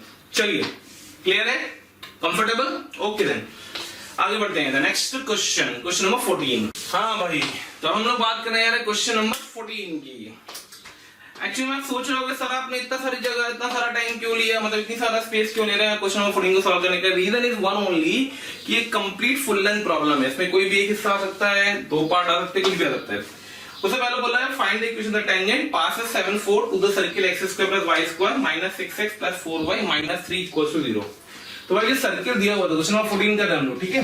तो जो सर्किल दिया हुआ था x square plus y square minus 6x plus 3y sorry plus 4y minus 3 equals to 0। तो सबसे पहले मुझे सर्किल का सेंटर बताइए और सर्किल की रेडियस बताइए। तो जब मैं सर्किल के सेंटर की आपसे डिमांड करूंगा तो सेंटर आएगा 3, -2। जब मैं आपकी इससे रेडियस की डिमांड करूंगा तो 9 ये 9 4 13, 13 3 16, तो 4 आ जाएगा, तो रेडियस 4 आ जाएगी। और जो पॉइंट P दे रखा है उसके कोऑर्डिनेट कितने दे रखे हैं, 7, 4। ठीक है, आइए तुमने क्या किया वो समझेंगे। 3, -2, 1 2 3 -2, यहां कहीं सेंटर होगा, ठीक है, रेडियस 4 है, तो 2 2 3 1, तो ये सर्किल कुछ ऐसा बना होगा, ठीक है। एक्चुअली में क्या किया गया है, हमें इक्वेशन ऑफ टेंजेंट निकालनी है, पास करे 7, 4 से, और also find the point of tangency. Point of tangency भी निकालनी है और टेंजेंट की इक्वेशन भी निकालनी है।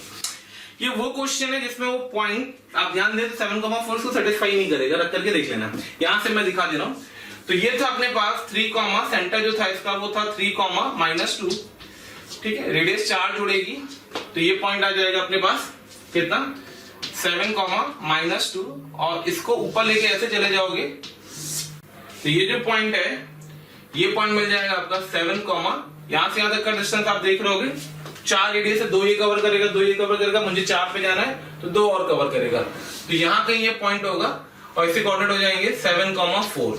करेक्ट है, I will consider this point as P। तो ज्योमेट्रिकली मैंने आपको एक टेंजेंट की इक्वेशन भी दे दी और एक पॉइंट ऑफ टेंजेंसी भी दे दिया। लेटर दे दी, मैं इसको P1 से रिप्रेजेंट कर रहा हूं, टेंजेंट T1 से रिप्रेजेंट कर रहा हूं, तो टेंजेंट की इक्वेशन आ गई x = 7 और पॉइंट ऑफ टेंजेंसी आ गई 7, -2। तो देखो दोनों चीजें हमारी सॉल्व हो गई। ये है एडवांटेज इसका ज्योमेट्री का। कैसे ज्योमेट्री, अगर आप S4 फिगर को थोड़ा सा एक्यूरेट बनाने की कोशिश करते हैं, ठीक है। अब बात आती है कि हम दूसरा पॉइंट कैसे निकालेंगे, तो दूसरी टेंजेंट यहां कहीं होगी ऐसे, तो ये हमारा दूसरा पॉइंट आएगा जिसको मैं T2 बोलूंगा, ये हमारी दूसरी टेंजेंट आएगी जिसको मैं T2 बोलूंगा। अगर मैं आपको T2 वाली टेंजेंट का स्लोप दे दूं या P2 दे दूं, मेरा काम खत्म। आइए उसकी कैलकुलेशन देखिए, यहां से इसको ज्वाइन कर दो, ठीक है, यहां से इसको ज्वाइन कर दो, ठीक है। ज्योमेट्रिकली करो पूरा क्वेश्चन, केयरफुली ऑब्जर्व करो ना ज्योमेट्रिकली। ये एंगल अगर थीटा होगा तो ये एंगल भी थीटा होगा, तो ये और ये आपस में पैरेलल है तो ये एंगल भी 2 थीटा होगा, करेक्ट है। ये 90 है तो ये एंगल आ जाएगा 2 थीटा -90।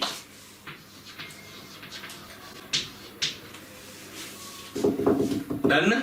तो स्लोप आ जाएगा, पॉइंट पता है, टेंजेंट की इक्वेशन लिख लेंगे।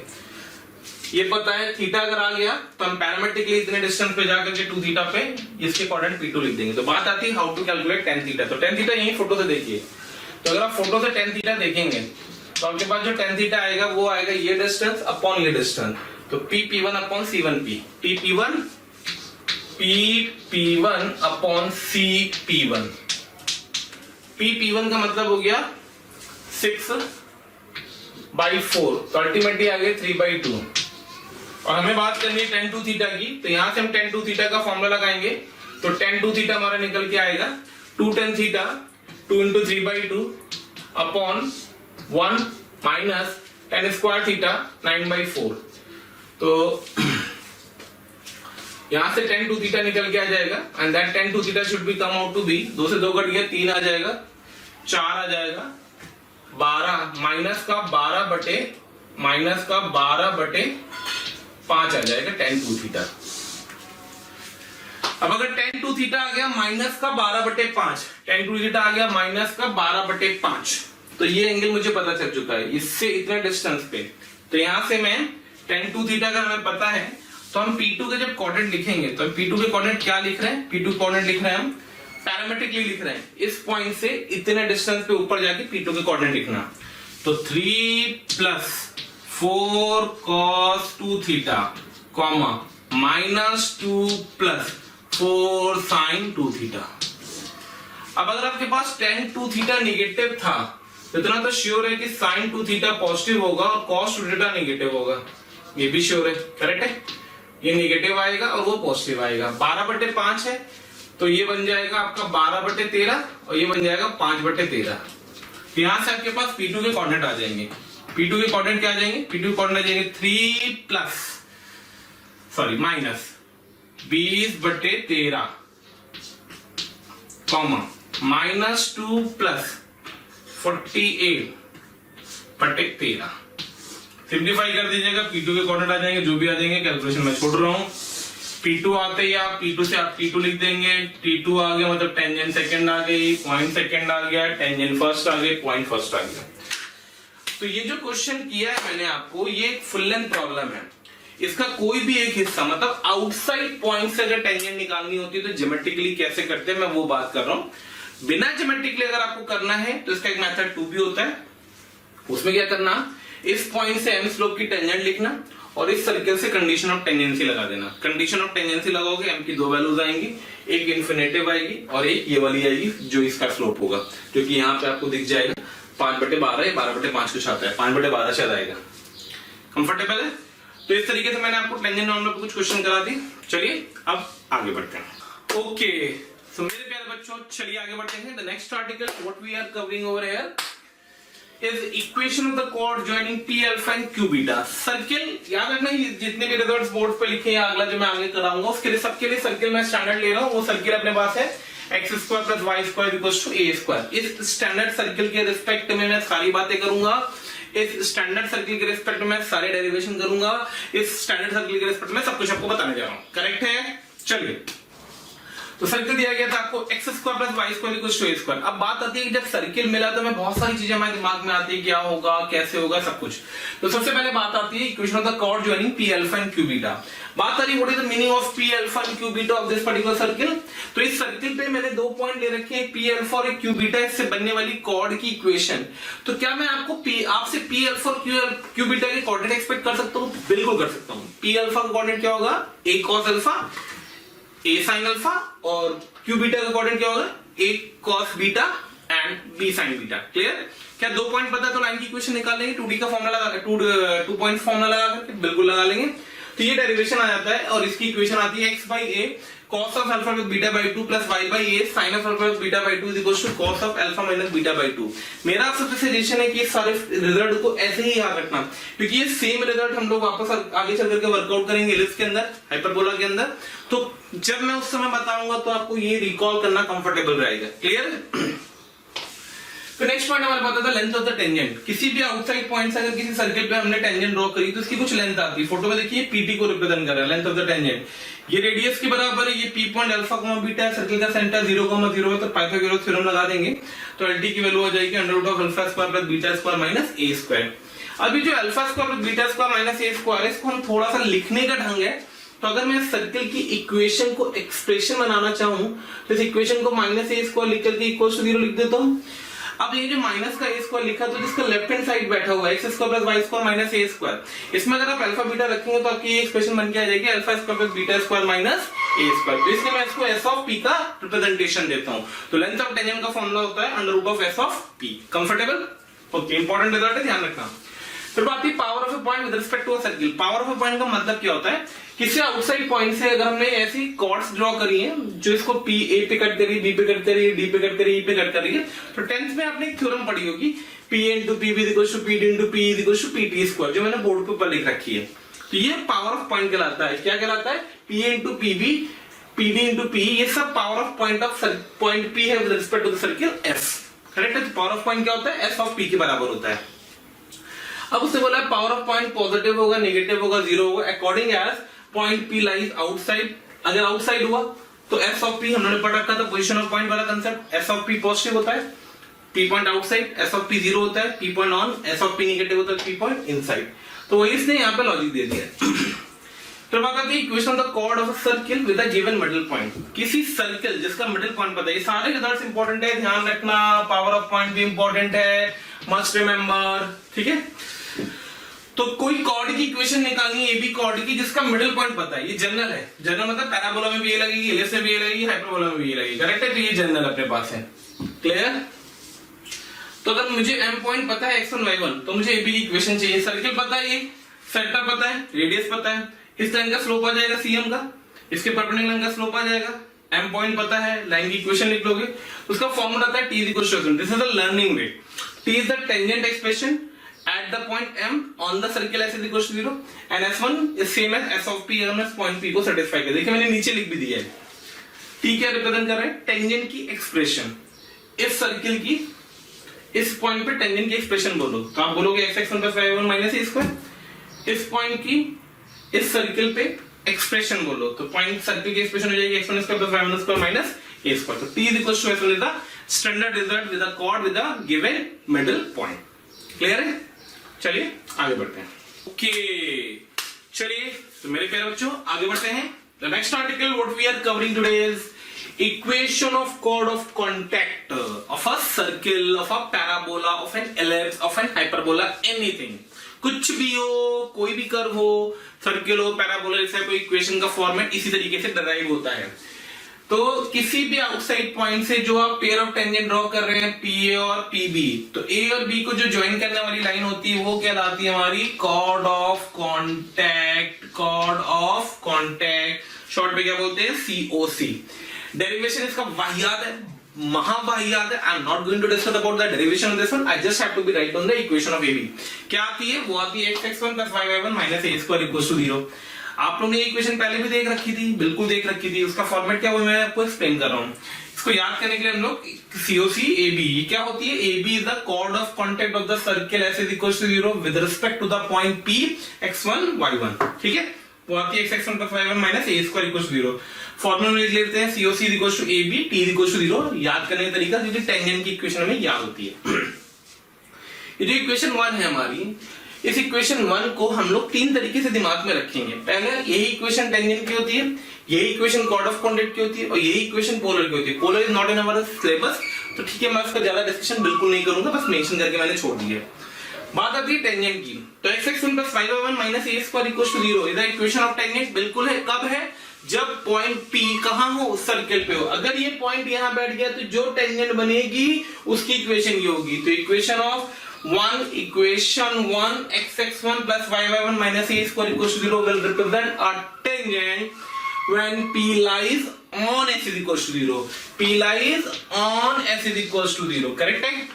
यही इक्वेशन कॉर्ड ऑफ कॉन्टैक्ट की होगी। कब होगी? जब P पॉइंट कहां हो? आउटसाइड हो। तो P कहां हो? Out of S = 0। Out of s is equals to 0 and third condition polar है, चाहे p लाइज करे इन पे, ऑन पे, इनसाइड हो, आउटसाइड हो, कहीं पे भी हो तो पोलर की इक्वेशन होती है। पोल पोलर क्या होता है वो अपने सिलेबस में नहीं है।